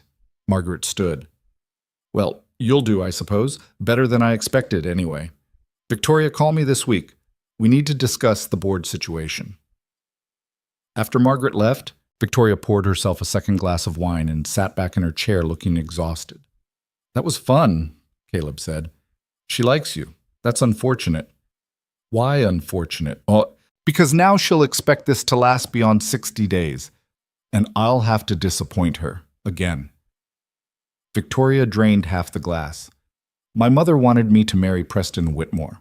Old money, right connections, completely boring. When I started Kane Technologies instead of planning a society wedding, she didn't speak to me for a year. But she came around. She came around when the company hit its first billion in valuation. Money has a way of softening disapproval. Victoria stood. I'm going to bed. Tomorrow we have the hospital fundraiser. I'm going to... Natalie's having a dress delivered for... Why are you looking at me like that? You said dress? I don't wear dresses. Not for you, for me. You're wearing a tuxedo. I've never worn a tuxedo in my life. Then tomorrow will be educational. The tuxedo arrived at noon, fitted perfectly by whatever dark magic Victoria's team employed. Caleb put it on and felt like a fraud. The fundraiser started at 7, which gave him all afternoon to dread it. Victoria emerged from her room at 6:30 in a black dress that probably cost more than Caleb's annual income used to be. Her hair was down for the first time since he'd met her, and the effect was startling. She looked softer, more human, almost approachable. You clean up well, she said, adjusting his bow tie with efficient fingers. So do you. Don't sound so surprised. She stepped back, examined him critically. Remember the rules. Stay close to me, smile pleasantly, don't monopolize conversations. If someone asks about business, defer to me. If someone asks about our relationship, keep it vague but warm. Vague but warm, got it. The fundraiser was held in a hotel ballroom that looked like something out of a movie. Crystal chandeliers, gilded walls, people in formal wear that cost more than most people's rent. Caleb walked in next to Victoria and felt every eye turned toward them. Smile, Victoria murmured. You look like you're facing a firing squad. I feel like I'm facing a firing squad. These people can smell fear. Don't give them the satisfaction. They made their way through the crowd, Victoria stopping to greet people Caleb didn't recognize. Board members, investors, competitors. Everyone wanted a moment with her, and everyone looked at Caleb with thinly veiled curiosity. So you're the husband, one man said, extending his hand. Richard Costa. I'm on Kane Tech's board. Caleb shook his hand. Caleb Hayes. Yes, I've heard. Quite the unusual arrangement. We prefer to think of it as modern. Richard laughed, but his eyes were calculating. Victoria's always been ahead of the curve, sometimes too far ahead for her own good. Meaning innovation is admirable, but stability matters too, especially in leadership. Victoria appeared at Caleb's elbow. Richard, are you boring my husband with board politics? Just making conversation. Boy, yes, mate. Make it with someone else. Victoria steered Caleb away, her hand tight on his arm. That's one of Carmichael's allies. Don't engage with him. Who's Carmichael? The man trying to take my company. I told you about him. You said someone was trying to take your company. You didn't say his name. You. Victoria stopped walking, turned to face him. David Carmichael. He owns 23% of Kane Tech. Used to be my mentor until he decided I was too aggressive, too risky, too female. Now he's convinced the board I'm a liability. Is that why you did this? The marriage? Woo? That's exactly why I did this. The marriage restructures my assets in a way that makes a hostile takeover nearly impossible. She glanced around the ballroom. He's here somewhere. She glanced, probably watching us, looking for cracks. Then let's not give him any. They spent the next hour circulating, Victoria introducing Caleb to people whose names he immediately forgot. He smiled, made small talk, tried not to feel like an imposter in a tuxedo that fit too well. A few people asked pointed questions, how they'd met, how long they'd known each other, whether this was as sudden as it seemed. Caleb gave the rehearsed answers and tried to sound natural. Dinner was served at tables set for 12. Caleb found himself seated next to a woman in her 50s who introduced herself as Linda Brennan, Chief Operations Officer of some pharmaceutical company. So, Linda said once they'd been served the first course, "You're the mechanic who married the Ice Queen." "I'm a mechanic who married Victoria Kane, yeah." "And?" "What's she like when the cameras aren't on?" Caleb cut into his salmon, buying time to figure out how to answer. "She's intense, focused, cares deeply about her work." That's a diplomatic answer. It's an honest one. Linda smiled. "You're different than I expected. Most trophy spouses are all charm and no substance. You seem like you have substance. Is that your professional assessment?" Yes. That's my human assessment. Linda took a sip of wine. "Fair warning, this crowd will eat you alive if you let them. They see vulnerability as opportunity." "Thanks for the tip." "Don't thank me yet. I'm one of them." But she said it kindly. Across the table, Victoria was deep in conversation with a silver-haired man Caleb didn't recognize. Her expression was controlled, but he was starting to recognize the tells. The slight tightening around her eyes when someone said something that irritated her. The way her fingers tapped against her wine glass when she was calculating her next move. The speeches started after dinner. Hospital administrators thanking donors, doctors sharing patient success stories. The kind of feel-good content designed to open checkbooks. Victoria was called to the stage to accept an award for corporate philanthropy. Apparently, Kane Technologies had donated $2 million to the children's wing. She gave a short speech about responsibility and giving back, then surprised everyone by calling Caleb to the stage. "My husband reminded me recently that real wealth isn't measured in quarterly earnings," Victoria said, and Caleb's stomach dropped because he'd never said anything like that. "It's measured in the lives we impact. The children who'll benefit from this new wing, that's the kind of return on investment that actually matters." Applause filled the ballroom. Caleb walked onto the stage feeling like he was walking into a trap, stood next to Victoria while cameras flashed. She took his hand, the first time she'd initiated physical contact, and held it while posing for photos. Her palm was cold, her grip firm, and Caleb had no idea what game she was playing. Backstage, once the cameras stopped flashing, she dropped his hand like it burned. "What was that?" Caleb asked. "That was strategy. Richard Costa was watching. I needed to show him we're credible." "You used me as a prop." "Yes, that's what you're here for." She started walking toward the exit. "Car's waiting. Let's go." The ride back to the apartment was silent. Caleb stared out the window at the city sliding past, trying to process the evening. He'd been paraded around like a show pony, used to score points in corporate warfare he didn't understand, made to smile for cameras while feeling completely hollow inside. Back at the apartment, Victoria kicked off her heels and headed straight for her office. "We need to talk," Caleb said. "Tomorrow. I have work to finish."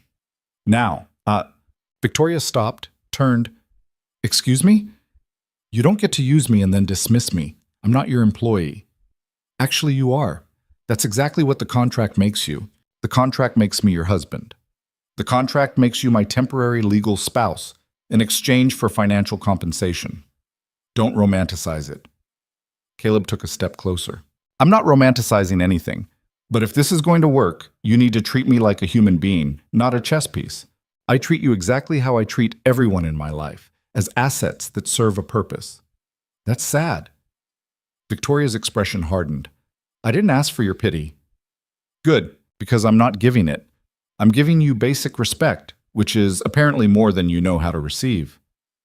They stood in the hallway, the silence stretching between them like a challenge. Finally, Victoria said, "What do you want from me?" "Communication. Before you pull me on stage, before you use me to make a point, just tell me what's happening. I can play along, but I need to know the play." Victoria was quiet for a moment. Then she nodded, once. "Fair. I'll brief you better." "Thank you." She started to leave again, then stopped. "You did well tonight. Better than I expected." "That seems to be a theme." "Don't let it go to your head. You're still woefully out of your depth." "Yeah, well, you're still terrible at basic human interaction, so I guess we're even." Something that might have been a smile flickered across Victoria's face. Good night, Caleb. Good night, Victoria. The next 2 weeks fell into a strange rhythm. Breakfast together at 7, where they'd review the day's schedule, and Victoria would brief him on who he might encounter and what he needed to know. Caleb spent his mornings reading about business and technology, trying to understand the world he'd been dropped into. Afternoons were for media appearances, a charity lunch here, a networking event there, always with Victoria by his side and cameras capturing every moment. Evenings were harder.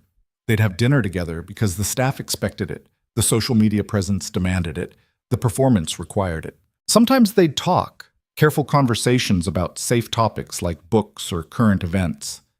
Sometimes they'd eat in silence, the weight of pretending pressing down on both of them. 3 weeks in, Caleb got his first visit with Sarah and Marcus. Victoria's driver took him to Riverside on a Saturday morning, the city giving way to countryside that looked like home. Mrs. Patterson's house was warm and cluttered, the exact opposite of Victoria's sterile apartment. "Dad!" Marcus launched himself at Caleb the moment he walked through the door. Sarah hung back, trying to look cool, but Caleb could see the relief in her eyes. They spent the day at the local park. Marcus talked about soccer nonstop. They were having a good season. He'd scored 2 goals last week. The coach said he was improving. Sarah was quieter, watching Caleb like she was trying to figure out if he was different now. "Are you okay?" she asked when Marcus ran off to play on the swings. "I'm fine." "You look tired. It's a lot. The appearances, the performing, pretending to be someone I'm not. Is she mean to you?" Caleb thought about Victoria's cold efficiency, her strategic use of him as a prop, the way she treated human connection like a weakness to be avoided. "No, she's just different. She lives in a different world." "Do you like her?" "I don't know her well enough to like her." "But you're married to her. On paper." Sarah was quiet for a moment, then Mom called. Caleb's chest tightened. What did she want? "What?" "To talk to us. She saw you on TV, said she was surprised you'd sold out like that." Sarah's voice was bitter. "I told her she didn't get to judge you after she left us with nothing." Sarah, no, Dad. She doesn't get to criticize. You did what you had to do for us. She ran away when things got hard. That's not the same thing." Caleb pulled his daughter close. "I'm sorry you had to deal with that." "I'm not. I told her the truth." Sarah leaned against him. "Just promise me you're taking care of yourself, that you're not losing yourself in all of this." "I promise." But driving back to the city that evening, Caleb wasn't sure he could keep that promise. Every day he spent in Victoria's world, he felt himself changing, becoming more guarded, more calculating, less like the man who'd raised his kids to value honesty and integrity above everything else. The apartment felt colder than usual when he got back. Victoria was in her office, door closed, light visible underneath. Caleb changed into comfortable clothes and made himself tea in the kitchen he barely used. He was sitting at the counter when Victoria emerged, looking exhausted. "How are your children?" she asked. "Good. Marcus is doing well in soccer. Sarah's worried about me." "Right? Emily was a smart kid." Victoria opened the refrigerator, stared at its contents like they might tell her something. "I have a board meeting Monday. Carmichael's making his move." "What kind of move?" "Vote of no confidence. He's convinced 3 other board members to support him. If he gets one more vote, he can force me out as CEO." Caleb set down his mug. "Can he do that?" "Technically, yes. Practically, he's been planning this for months. The marriage bought me time by restructuring my assets, but it didn't eliminate the threat." She closed the refrigerator without taking anything. "I need to flip one of his supporters before Monday." "How?" "I don't know yet." For the first time since Caleb had met her, Victoria looked uncertain. "I've run every scenario, every leverage point, every possible angle, and I can't find a clean solution." "Osh." "What happens if he succeeds?" "I lose my company. The thing I've spent 15 years building gets handed over to a man who thinks women should smile more and take fewer risks." She laughed, but it sounded hollow. "The irony is, I took the biggest risk of my life marrying you, and it might not be enough." "You this." Mocha. Caleb didn't know what to say. Comfort wasn't something they did. Vulnerability wasn't part of their contract. But sitting there in the cold kitchen, watching this brilliant, terrifying woman admit defeat felt wrong. "Tell me about the board members," he said. "The ones Carmichael convinced." "Why?" "Because maybe you're too close to see something. Talk it through with me." What? That's right, I bought. Victoria looked at him like he'd suggested something insane. Then slowly she sat down across from him. "Richard Costa. You met him at the fundraiser. He's risk-averse, wants steady returns, thinks I'm too aggressive. Can you convince him you'll be more conservative?"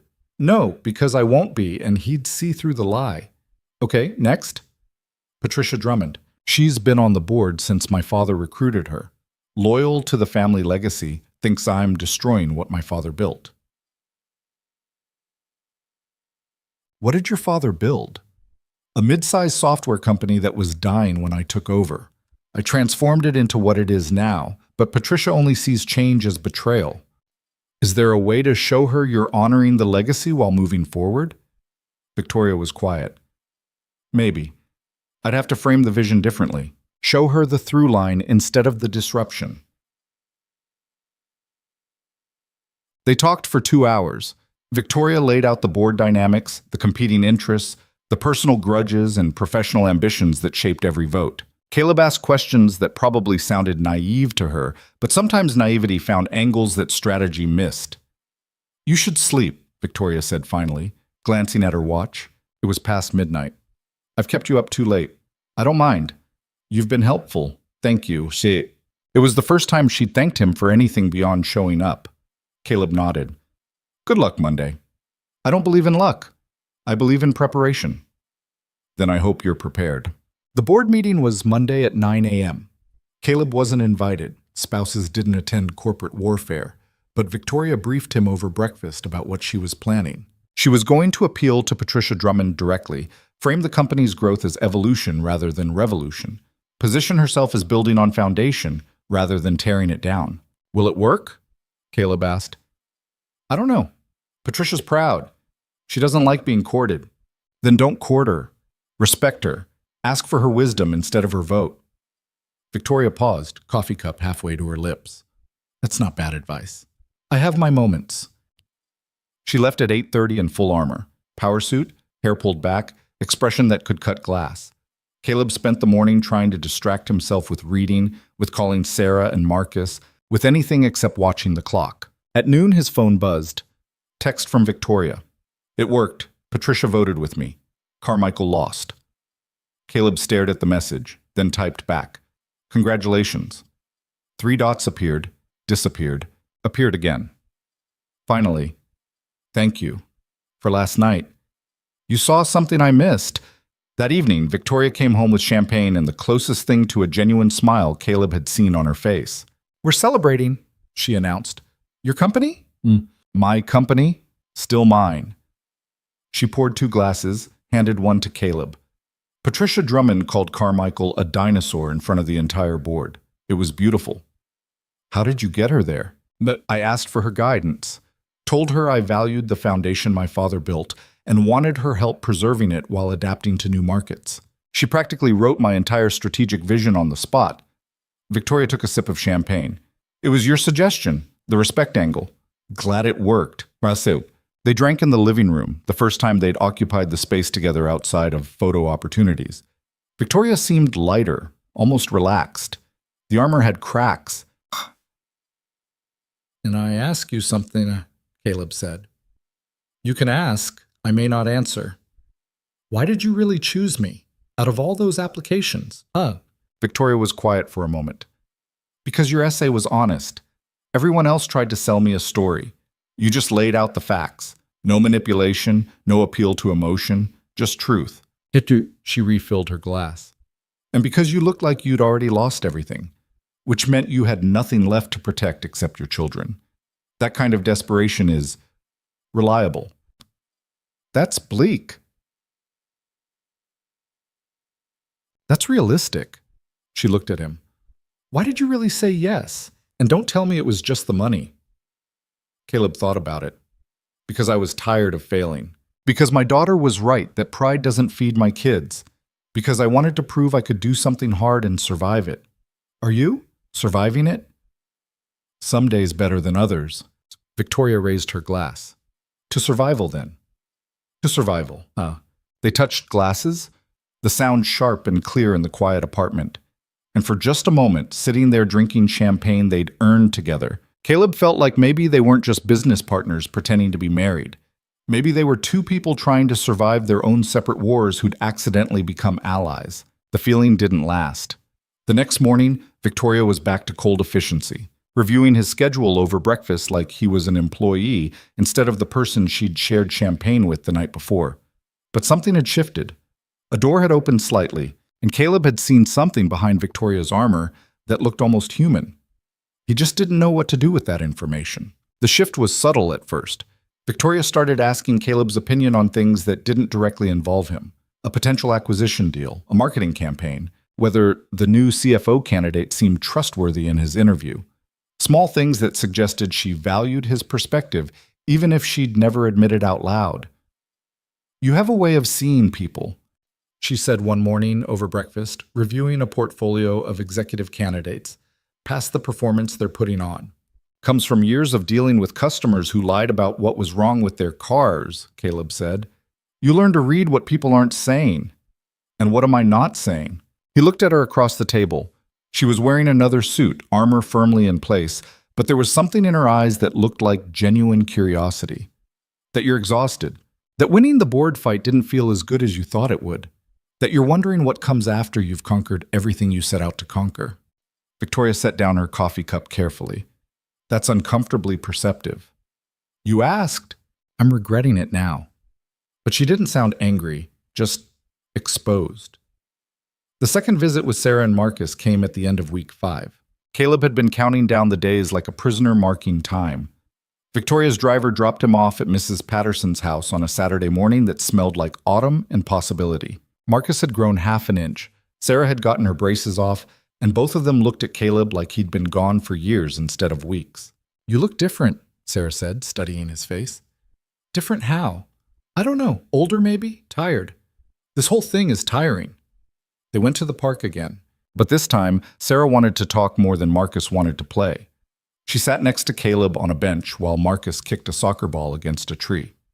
Are you happy? She asked. I'm surviving. That's not what I asked. Caleb watched his son play, all that easy joy and uncomplicated energy. No, I'm not happy, but happy wasn't part of the deal. Is she treating you okay? She's treating me exactly how the contract says she should. Professional, distant, fair. That sounds lonely. It is. Caleb put his arm around his daughter. But it's temporary. 40 days left. Then I come home, we figure out what's next, and this whole weird chapter closes. Sarah leaned against him. What if you don't want it to close? What do you mean? I mean, what if you actually like her? What if this becomes real? Caleb's chest tightened. It's not going to become real. She doesn't want that, and neither do I. You sure about that? Sarah, I'm just saying, Dad, you talk about her differently than you used to, like she's a person now instead of just your boss. She is a person. Exactly. Sarah sat up, looked at him directly. Just be careful. I don't want you getting hurt when this ends. The conversation stayed with Caleb on the drive back to the city.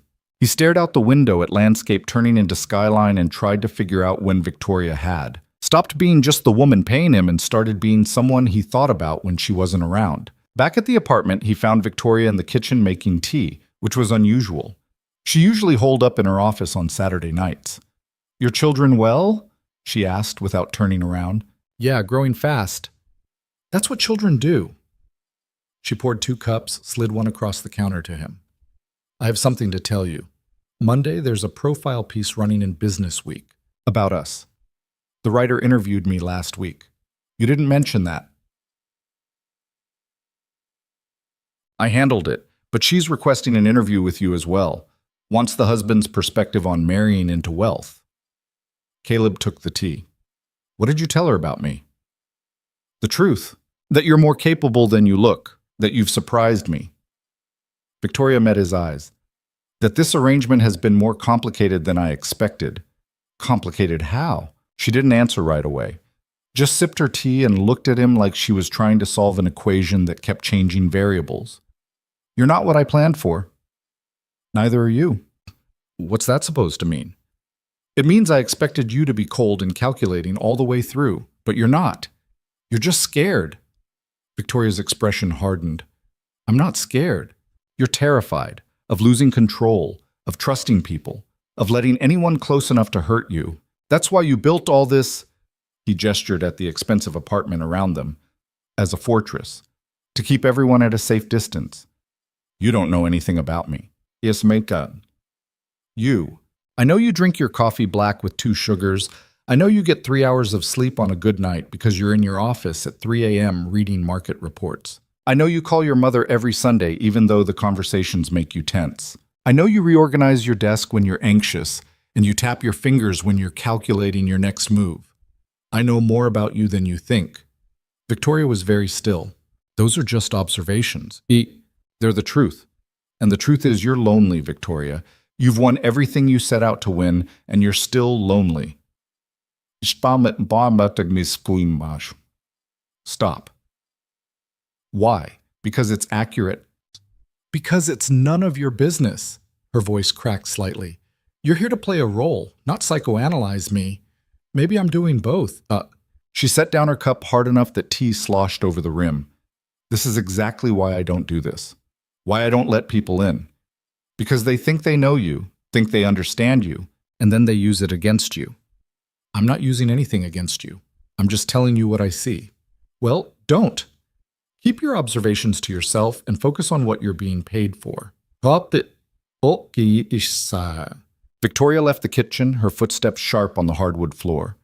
Caleb heard her office door close with more force than necessary. He sat alone with 2 cups of tea and the feeling that he'd crossed a line he hadn't meant to cross. But everything he'd said was true, and maybe that was the problem. The Business Week interview happened Monday afternoon in a coffee shop near Kane Technologies. The reporter was a woman named Amanda Chen, early 40s, sharp eyes that missed nothing. So, Mr. Hayes, she said once they'd settled into a corner booth, how does it feel to marry a billionaire? Strange, surreal, not something I ever imagined doing, but you did it anyway. I did it because the opportunity was there, and I needed what she was offering. Amanda's pen moved across her notepad. And what was she offering? Beyond the obvious financial compensation? A way forward. I'd lost everything, my business, my savings, my sense of being able to provide for my kids. Victoria gave me a chance to rebuild. By selling yourself. Caleb met her eyes. By entering into a legal agreement between 2 adults. People trade time for money every day. This is just more honest about it. Your daughter is 13, correct? How does she feel about this arrangement? She understands why I did it. She's a practical kid. And your son? Marcus is 9. He thinks it's an adventure. Amanda leaned forward slightly. Some people are calling this prostitution dressed up in legal language. What would you say to that? I'd say those people don't understand the difference between sex work and a contractual marriage. This is business, nothing more. Is it, though? Amanda's smile was knowing. You live together. You appear in public as a couple. You're legally bound. At what point does the performance become reality? It doesn't, because we both know what this is. And what is it? Temporary, strategic, beneficial to both parties. But saying it out loud made Caleb feel like he was trying to convince himself as much as her. The article ran Wednesday morning. Caleb read it on his phone over breakfast while Victoria worked through emails on her laptop. The piece was balanced but pointed. It painted Caleb as sympathetic, a struggling father who'd made a hard choice, while questioning Victoria's ethics in essentially purchasing a spouse. The comment section was brutal, full of people calling him a gold digger and her a heartless manipulator. Well, Victoria said, scanning her own copy, that could have been worse. Could it? She could have dug into your ex-wife. She could have questioned your parenting. She could have implied you're taking advantage of your children's sympathy. Victoria set down her phone. This is manageable. Half these comments are calling me a prostitute. Welcome to public life. Everyone has an opinion, and most of them are wrong. She stood, gathering her things for work. Ignore it. Engage with it, and you give it power. But Caleb couldn't ignore it. He spent the morning reading through hundreds of comments, each one chipping away at whatever dignity he'd been trying to maintain. By noon, he felt sick.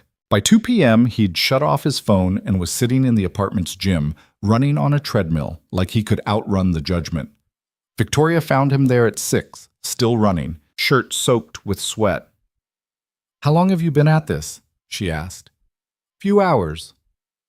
"You'll injure yourself." "Don't care." Victoria reached over and hit the emergency stop button. The treadmill slowed, forcing Caleb to stop. He stood there breathing hard, hands on the rails, feeling like his chest might crack open. "Talk to me," Victoria said quietly. "About what? About how everyone thinks I'm a whore? About how my daughter's going to read those comments and be ashamed of me? About how I traded my self-respect for money, and now the whole world knows it?" "You traded 2 months of your life for your children's security. That's not shameful." "Feels shameful." Victoria was quiet for a moment. Then, "When I was 25, I had to fire 300 people in one day. The company was bleeding money, and I had no choice. I stood in a conference room and told people they were losing their jobs right before Christmas. Some of them cried.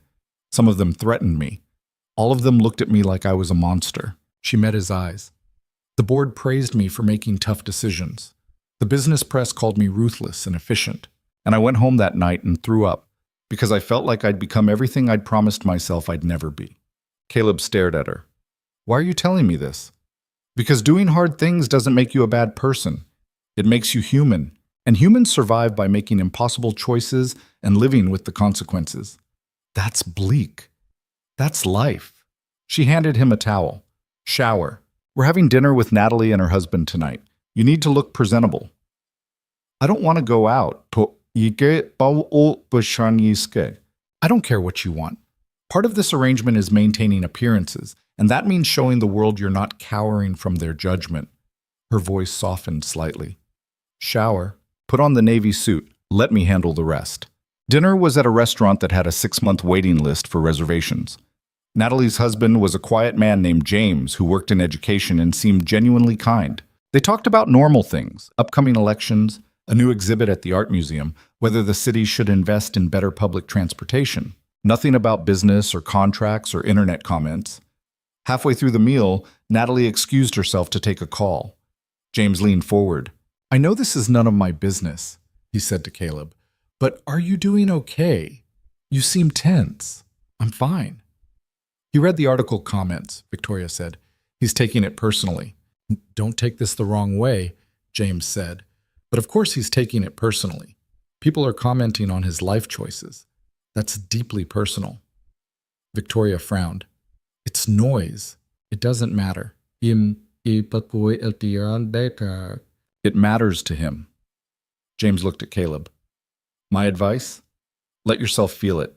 The shame, the anger, whatever's there. Trying to logic your way past emotions just makes them louder." "That's terrible advice, Victoria." Victoria said, "That's human advice, which is something you could stand to learn about." But James said it gently, like he'd had this conversation with his wife 100 times. When Natalie returned, they shifted to safer topics. But Caleb kept thinking about what James had said. Let yourself feel it. He'd been so focused on surviving this arrangement that he'd forgotten he was allowed to feel the weight of it. Back at the apartment that night, Victoria poured them both wine without asking. "James thinks I'm emotionally stunted," she said, handing Caleb a glass. "Are you?" "Probably, but it's kept me effective." "Has it, though, or has it just kept you alone?" Victoria sat down on the couch, not her usual chair, but the couch, close enough that their knees almost touched. "You're doing it again, the uncomfortable honesty thing. Should I stop? I don't know." She took a long sip of wine. "When I was 16, my father told me that emotions were liabilities in business, that successful people learned to compartmentalize, to separate what they felt from what they needed to do. I took that advice seriously, maybe too seriously." "What happened when you were 16? "I lost someone I cared about, a boy I was dating. He died in a car accident." Her voice was flat, reciting facts. My father's advice was to focus on my studies, not to let grief derail my future. So that's what I did. Compartmentalized. Moved forward, built everything I have now. Victoria, I'm not looking for sympathy. I'm explaining why I am the way I am. Why this, she gestured between them, is difficult for me. I don't know how to do connection without it feeling like a weakness.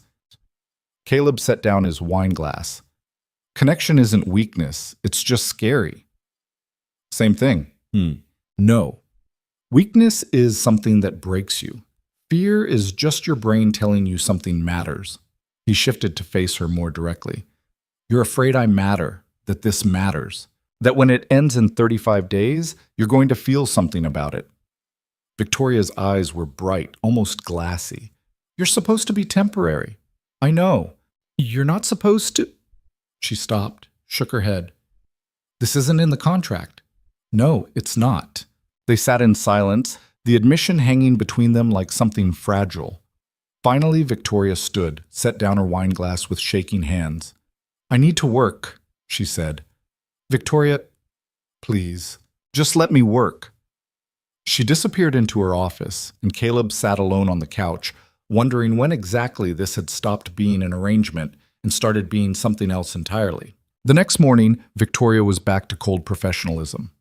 Breakfast was a review of his schedule, a charity lunch, a photo shoot for a lifestyle magazine, an evening gala. She didn't mention that her conversation from the night before, and Caleb didn't push, but something had changed. The way she looked at him during the photo shoot, adjusting his tie with fingers that lingered just slightly too long. The way she laughed at something he said during the charity lunch, genuine and unguarded for just a moment before she caught herself. The way she found excuses to touch him, hand on his arm, fingers brushing his shoulder, like she was testing whether the connection they'd admitted to was real. The gala that evening was for arts funding, held in a museum after hours. They walked through galleries filled with paintings and sculptures while people in expensive clothes discussed market trends and vacation homes. Caleb felt out of place until Victoria slipped her hand into his. For appearances, she murmured, but her palm was warm against his, and when he squeezed back, she didn't let go. They stopped in front of a painting, abstract colors that didn't form any recognizable shape. A woman next to them was explaining its meaning to her companion, using words like deconstructed form and postmodern commentary. What do you see? Victoria asked Caleb quietly. Honestly, I see paint that someone threw at a canvas and called art. She laughed, actually laughed, and the sound was so unexpected that people turned to look. That's exactly what it is. But it sold for $2 million, so someone saw value in the chaos. Do you see value in it? I see calculated randomness, which isn't really random at all. She tilted her head, studying the painting. Everything that looks spontaneous is usually planned, even chaos. Is that what we are? Calculated randomness? Victoria's hand tightened in his. I don't know what we are anymore. Before Caleb could respond, David Carmichael appeared from the crowd like a shark sensing blood. He was in his late 50s, silver-haired, wearing the kind of confidence that came from old money and older connections. Victoria, he said, his smile sharp. And the infamous husband, how delightful. David, Victoria's voice went ice cold. Enjoying the exhibition? Immensely, though I find the real art is watching you perform domestic bliss. His eyes moved to their joined hands. Quite the production. It's called a marriage. You've had 3 of them. Surely you remember the concept. Oh, I remember. I also remember that yours came with a rather convenient restructuring of assets right before a board vote. Carmichael's smile widened. Funny how that worked out. Funny how you lost that vote. For now, but arrangements like yours have a tendency to fall apart. And when they do, he leaned closer. I'll be ready to pick up the pieces. Victoria's expression could have frozen water. Stay away from my company, David. It's not your company. It's a publicly traded corporation with a board of directors who are increasingly concerned about their CEO's judgment. He nodded to Caleb. No offense, Mr. Hayes. I'm sure you're a lovely person, but marrying someone for strategic purposes tends to backfire spectacularly. He walked away, leaving tension in his wake. Victoria's hand was gripping Caleb's hard enough to hurt. Breathe, Caleb said quietly. I'm going to destroy him. Later, right now we're at a charity gala and people are watching. Victoria forced her expression to smooth out, the mask sliding back into place.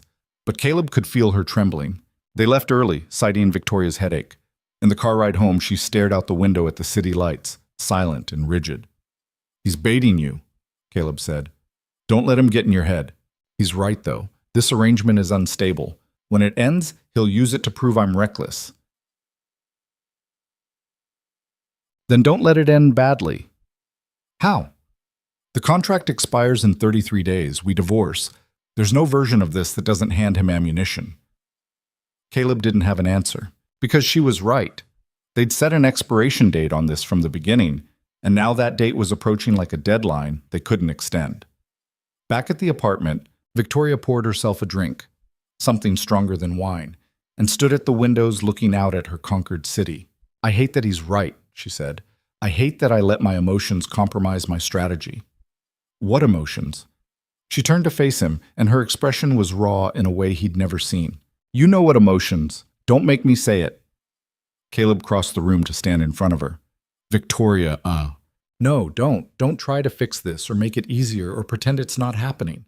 Her voice cracked. "I wasn't supposed to care about you. You were supposed to be an asset, a strategic move, a temporary solution. But somewhere between the board meetings and the champagne, and you seeing through all my defenses, you became something else." "Martin Ditschki Gepots." "What did I become? Someone I think about when I should be working. Someone whose opinion matters more than it should. Someone who makes me question every wall I've built and wonder if I built them too high." Caleb reached for her hand. She let him take it, her fingers cold against his. "I care about you too," he said quietly. "More than the contract says I should. More than makes sense given the circumstances. And I don't know what to do about it either." "We do nothing. We finish the contract. We end this before it gets messier." "Is that what you want?" Victoria pulled her hand back. "What I want doesn't matter. What's strategic matters. What protects the company matters. What keeps me from making catastrophic mistakes matters." Caring about someone isn't a catastrophic mistake. It is when it compromises everything you've built. She set down her drink. 33 days. We can maintain the performance for 33 days, and then we end this cleanly, professionally, the way we planned. And if I don't want to end it, then you're a fool. But her eyes were bright with unshed tears. "Because I will end it, Caleb. I'll end it because I have to. Because letting it continue would mean admitting I need something beyond my company, beyond my control, and I can't afford that weakness." She left him standing in the living room. She disappeared into her bedroom and closed the door with a finality that felt like a verdict. Caleb stood there for a long time, staring at that closed door, trying to figure out when exactly he'd fallen for the woman who'd hired him to pretend to be her husband, trying to figure out how to survive the next 33 days knowing that at the end of them, he'd have to walk away from something that had started as performance and become terrifyingly real. His phone buzzed. Text from Sarah. "You okay? Saw photos from the gala. You looked sad." He typed back, "I'm fine, just tired." But he wasn't fine. He was in love with a woman who'd rather lose him than admit she needed him. And there was nothing in the contract that told him how to survive that. The next morning, Victoria was gone before Caleb woke up. Her assistant texted him the day's schedule. Solo appearances. Nothing that required them to be together. The message was clear. She was avoiding him. Caleb spent the day restless, unable to focus on anything. He tried reading, tried calling Sarah and Marcus, tried working out until his muscles screamed. Nothing helped. The apartment felt emptier than it had on day one, back when he'd first arrived and thought the hardest part would be pretending to care about someone he barely knew. The irony wasn't lost on him. The hardest part turned out to be caring too much. Victoria came home late that night after 11. Caleb was still awake, sitting in the dark living room, staring out at the city. "You should be asleep," she said from the doorway. "So should you." She moved into the room but kept her distance, staying near the door like she might need to escape quickly. "We need to talk about logistics. The contract expires in 31 days.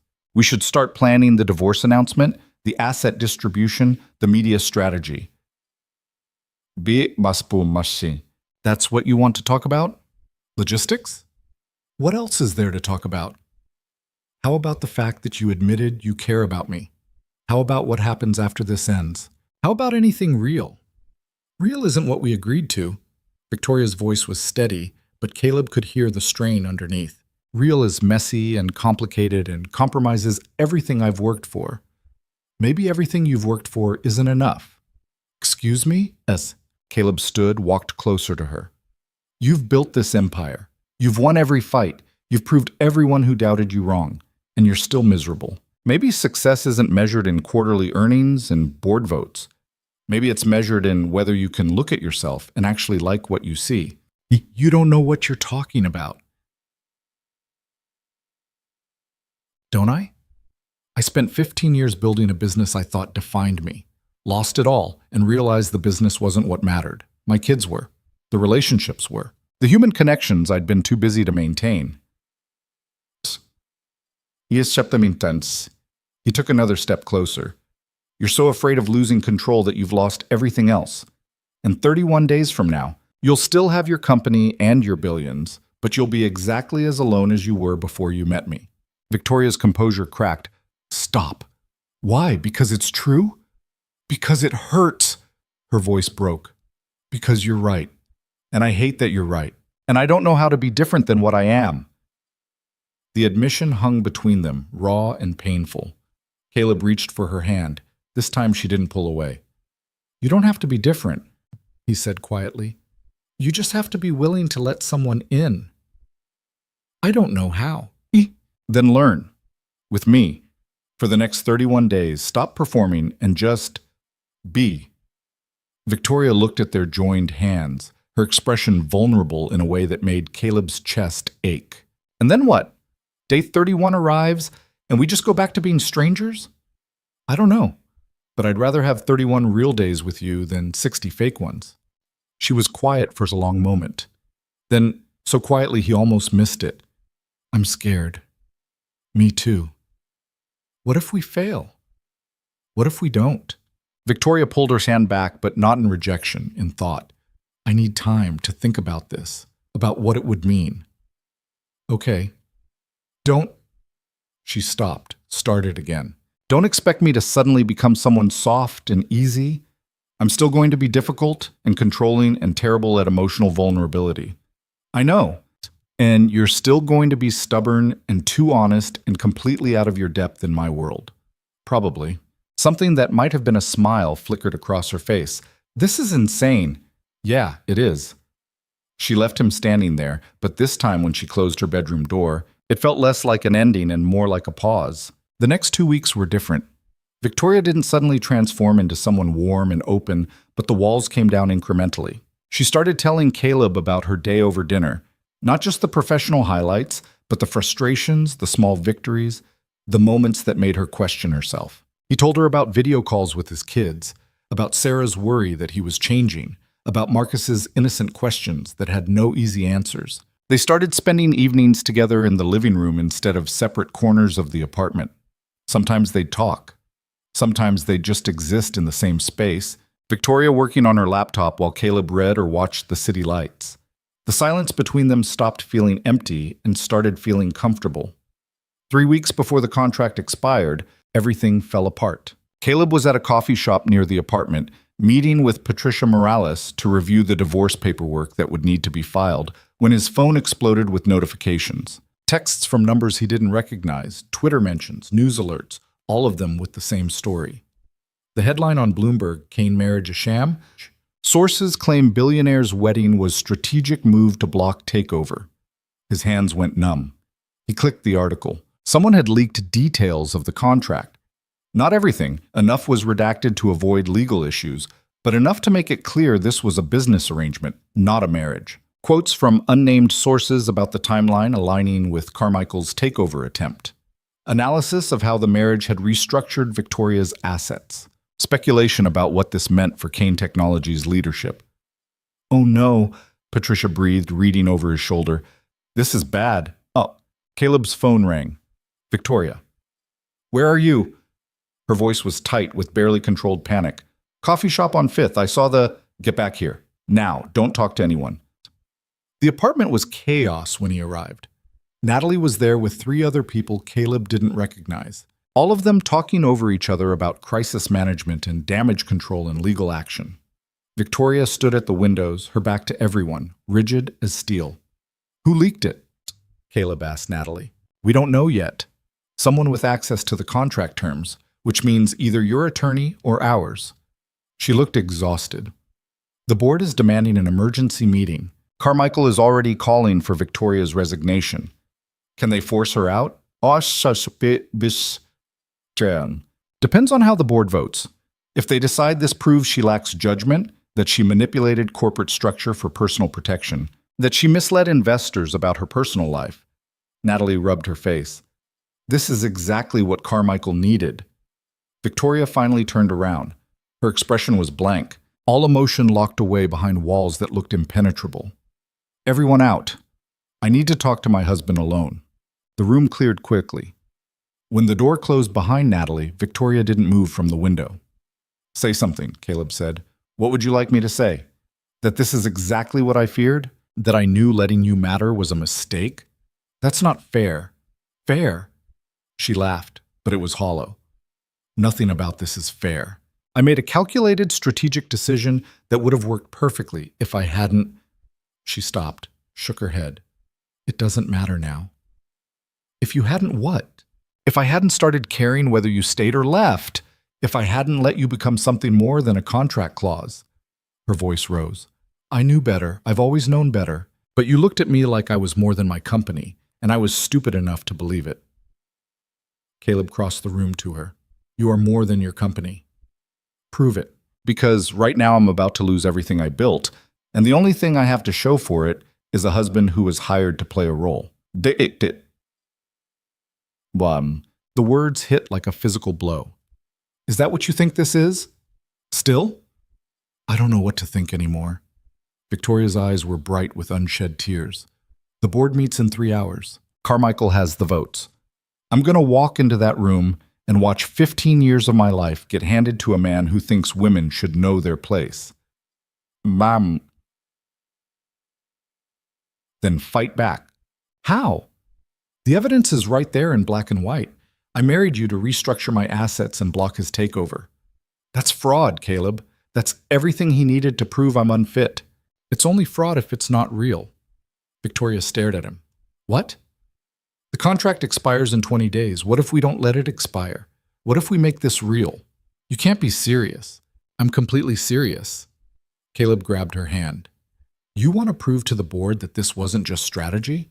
That you made a choice based on something beyond corporate protection? Then choose me. Actually choose me. Not because the contract says to, not because it's strategic, but because you want to. That's insane. So is marrying me in the first place. But you did it anyway because you were willing to take a risk." He pulled her closer. "Take another risk. Bet on something that can't be quantified in earnings reports."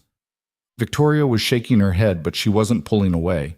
"Even if I wanted to, and I'm not saying I do, it wouldn't change the optics. Carmichael would just say I'm doubling down on a bad decision." "Let him say it. You walk into that boardroom and you tell them the truth. That yes, you married me for strategic reasons, but that somewhere in the process it became about more than strategy. That you fell for someone who sees you as a person instead of a profit margin. That you're willing to fight for something that doesn't show up on a balance sheet.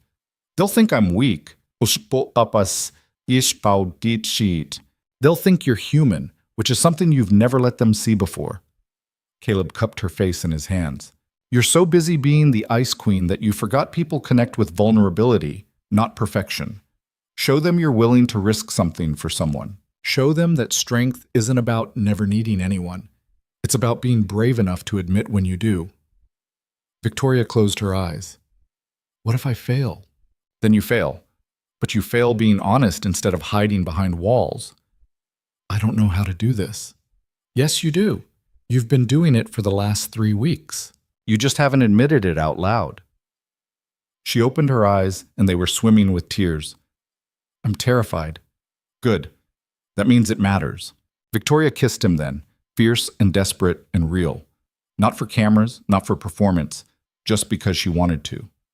Caleb kissed her back, tasting salt from tears he couldn't tell were his or hers, feeling like something had finally clicked into place. When they pulled apart, Victoria's makeup was smudged and her carefully constructed armor was in pieces around her.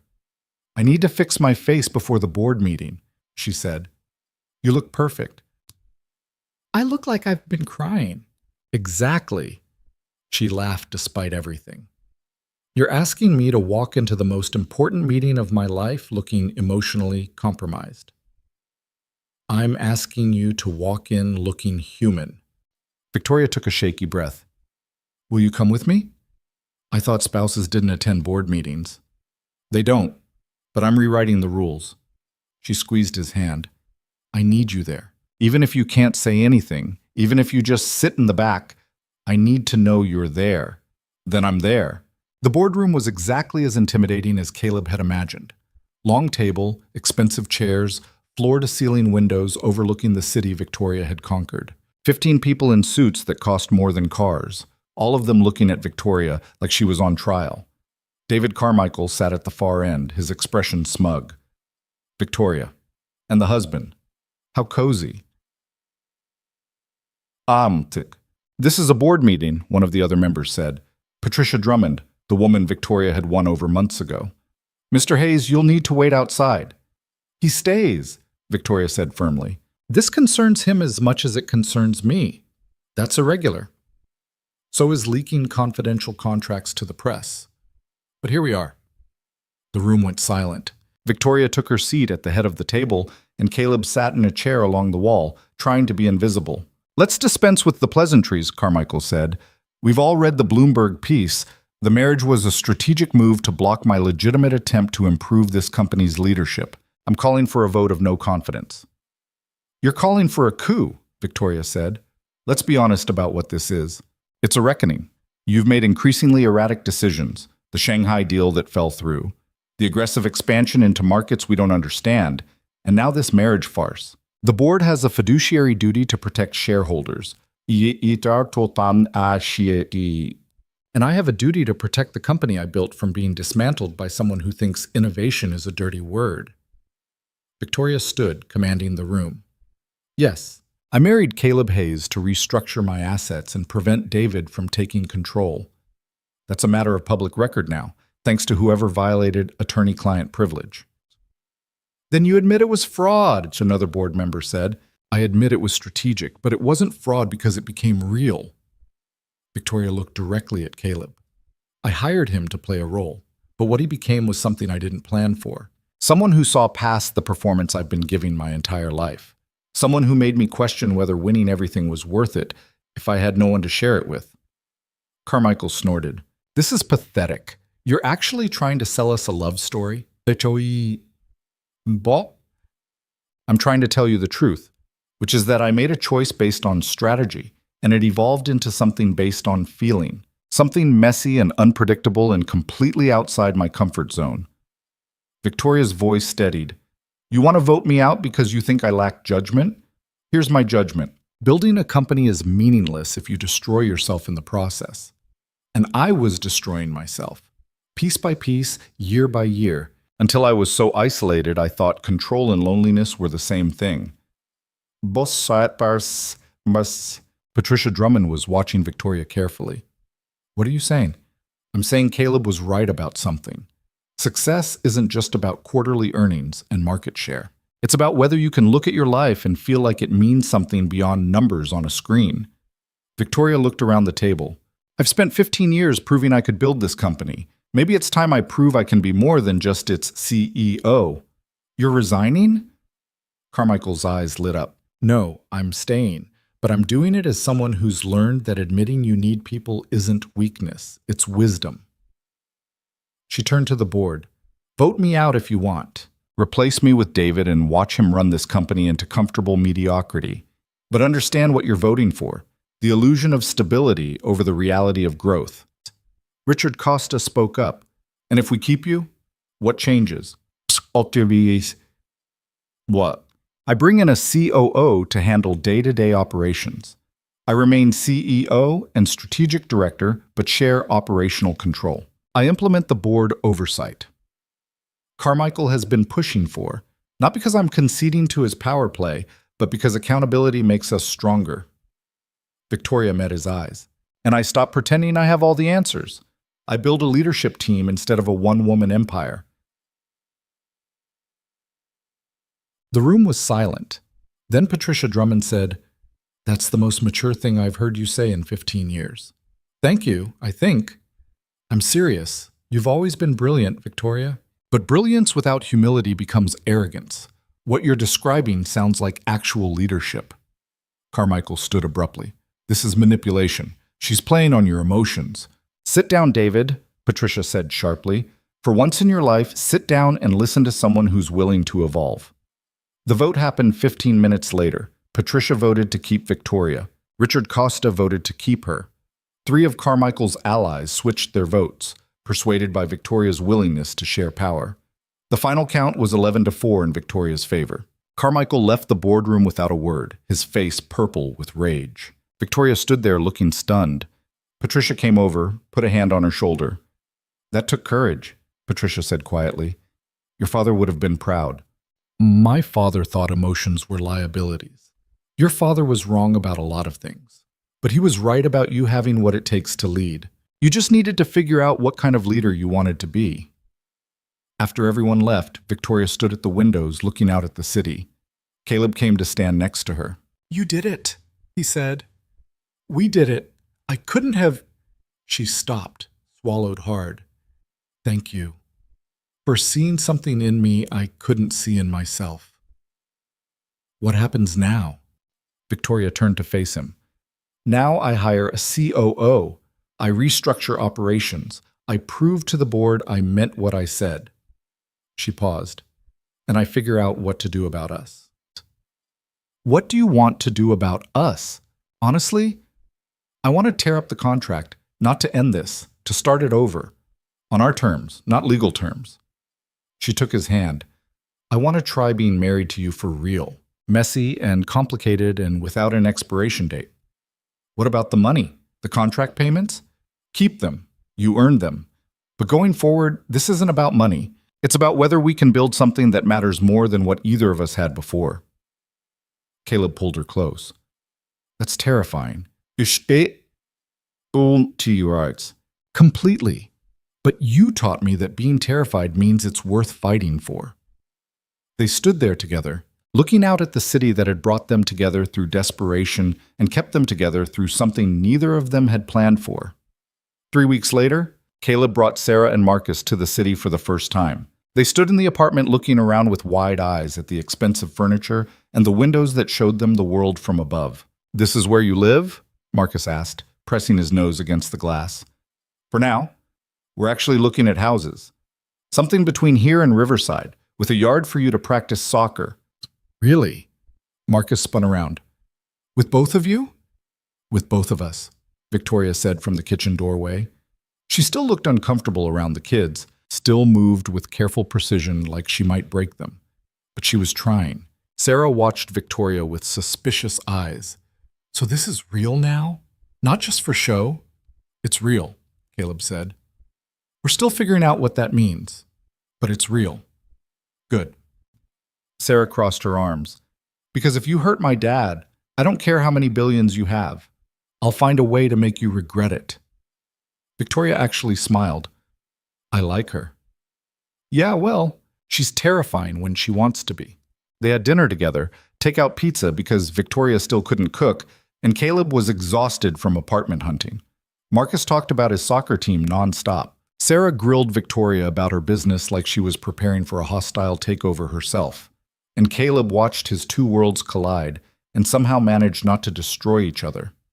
Later, after the kids were asleep in the guest rooms, Caleb and Victoria sat on the couch in the dark living room.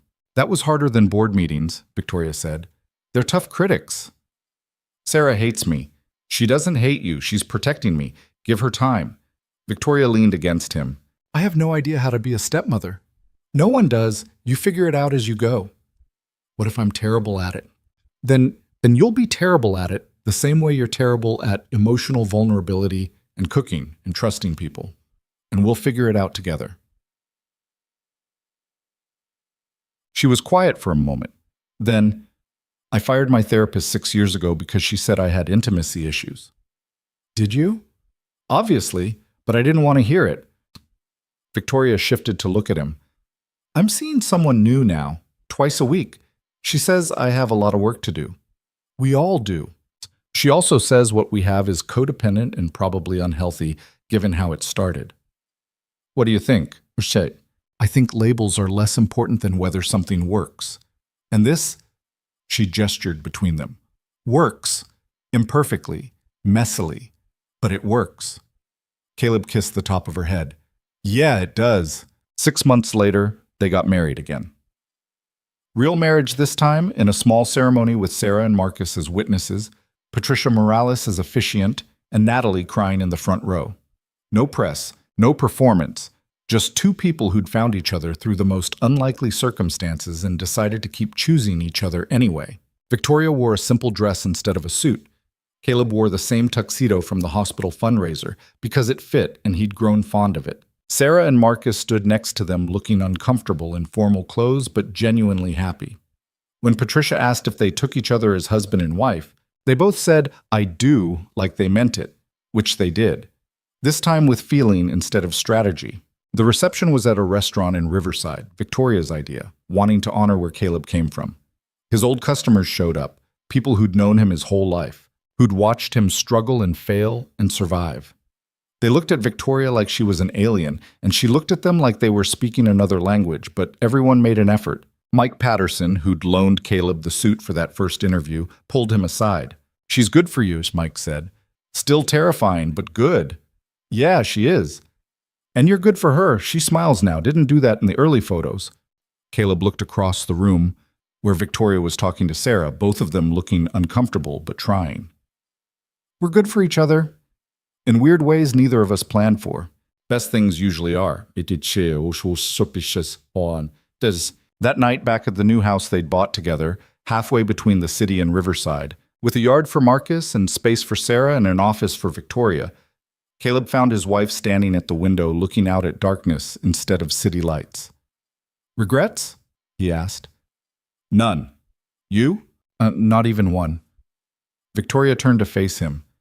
I keep waiting for this to feel wrong, for the other shoe to drop, for something to prove this was all a mistake. And it keeps feeling right, which is terrifying in its own way. Caleb pulled her close. Get used to it. We've got a lifetime of terrifying ahead of us. Good. I'd get bored otherwise. Well, they stood there together in the house they'd chosen, in the life they were building, two people who'd started as a transaction and become something neither of them had known they needed. Sarah appeared in the doorway, phone in hand. Dad, Marcus wants to know if he can paint his room blue.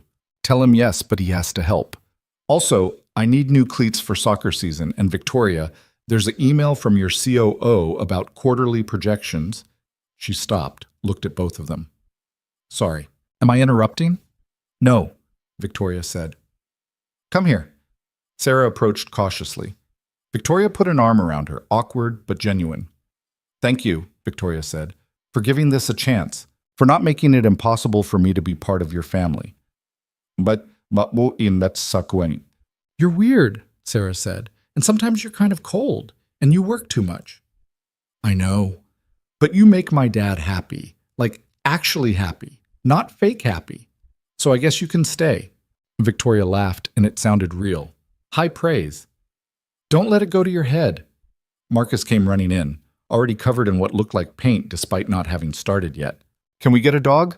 Everyone in Riverside has dogs. No, Victoria said immediately. Please? Absolutely not. Dogs are chaotic and require emotional attachment, and we'll think about it, Caleb interrupted. Give us a few months to settle in first. Marcus whooped and ran off. Sarah followed him, yelling something about making sure he didn't paint the furniture, and Caleb and Victoria were left standing in their new living room, listening to their kids argue in the distance, feeling like they'd somehow stumbled into a life that shouldn't work but did. We're really doing this, Victoria said. The whole family thing. Yeah, we are. I'm going to be terrible at it. Probably. I'm going to make mistakes too. But we'll figure it out? We'll figure it out. Victoria kissed him, and it felt like a promise, like the beginning of something instead of the end. Like two people who'd learned that the best things in life can't be quantified or controlled or planned for, they just have to be lived. Outside, the world kept turning. Victoria's company kept growing, this time with actual leadership instead of just her. Caleb started a consulting business helping small shops avoid the mistakes he'd made. Sarah got into a good high school and stopped looking at Victoria like an intruder. Marcus eventually wore them both down and got his dog, a rescue mutt named Chaos, who destroyed 3 pairs of expensive shoes before they learned to keep closets closed. Life wasn't perfect. Victoria still worked too much. Caleb still struggled with feeling out of place in her world.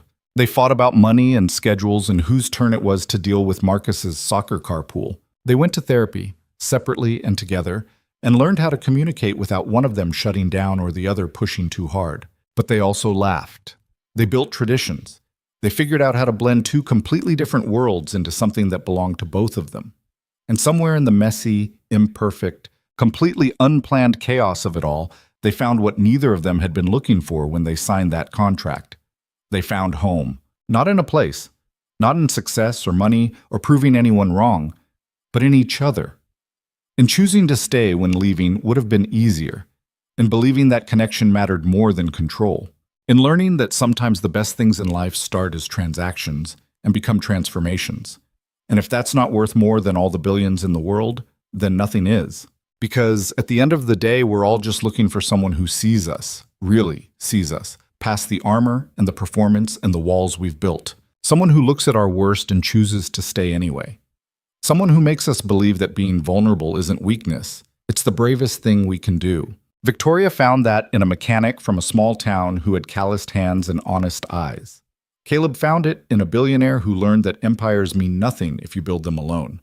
And together, they found something neither of them knew they were missing, the understanding that love isn't about perfection. It's about showing up. It's about trying. It's about being willing to risk everything you've built for something you can't quantify. It's about being human in a world that tells us to be invincible. And that's a lesson worth more than any contract could ever buy.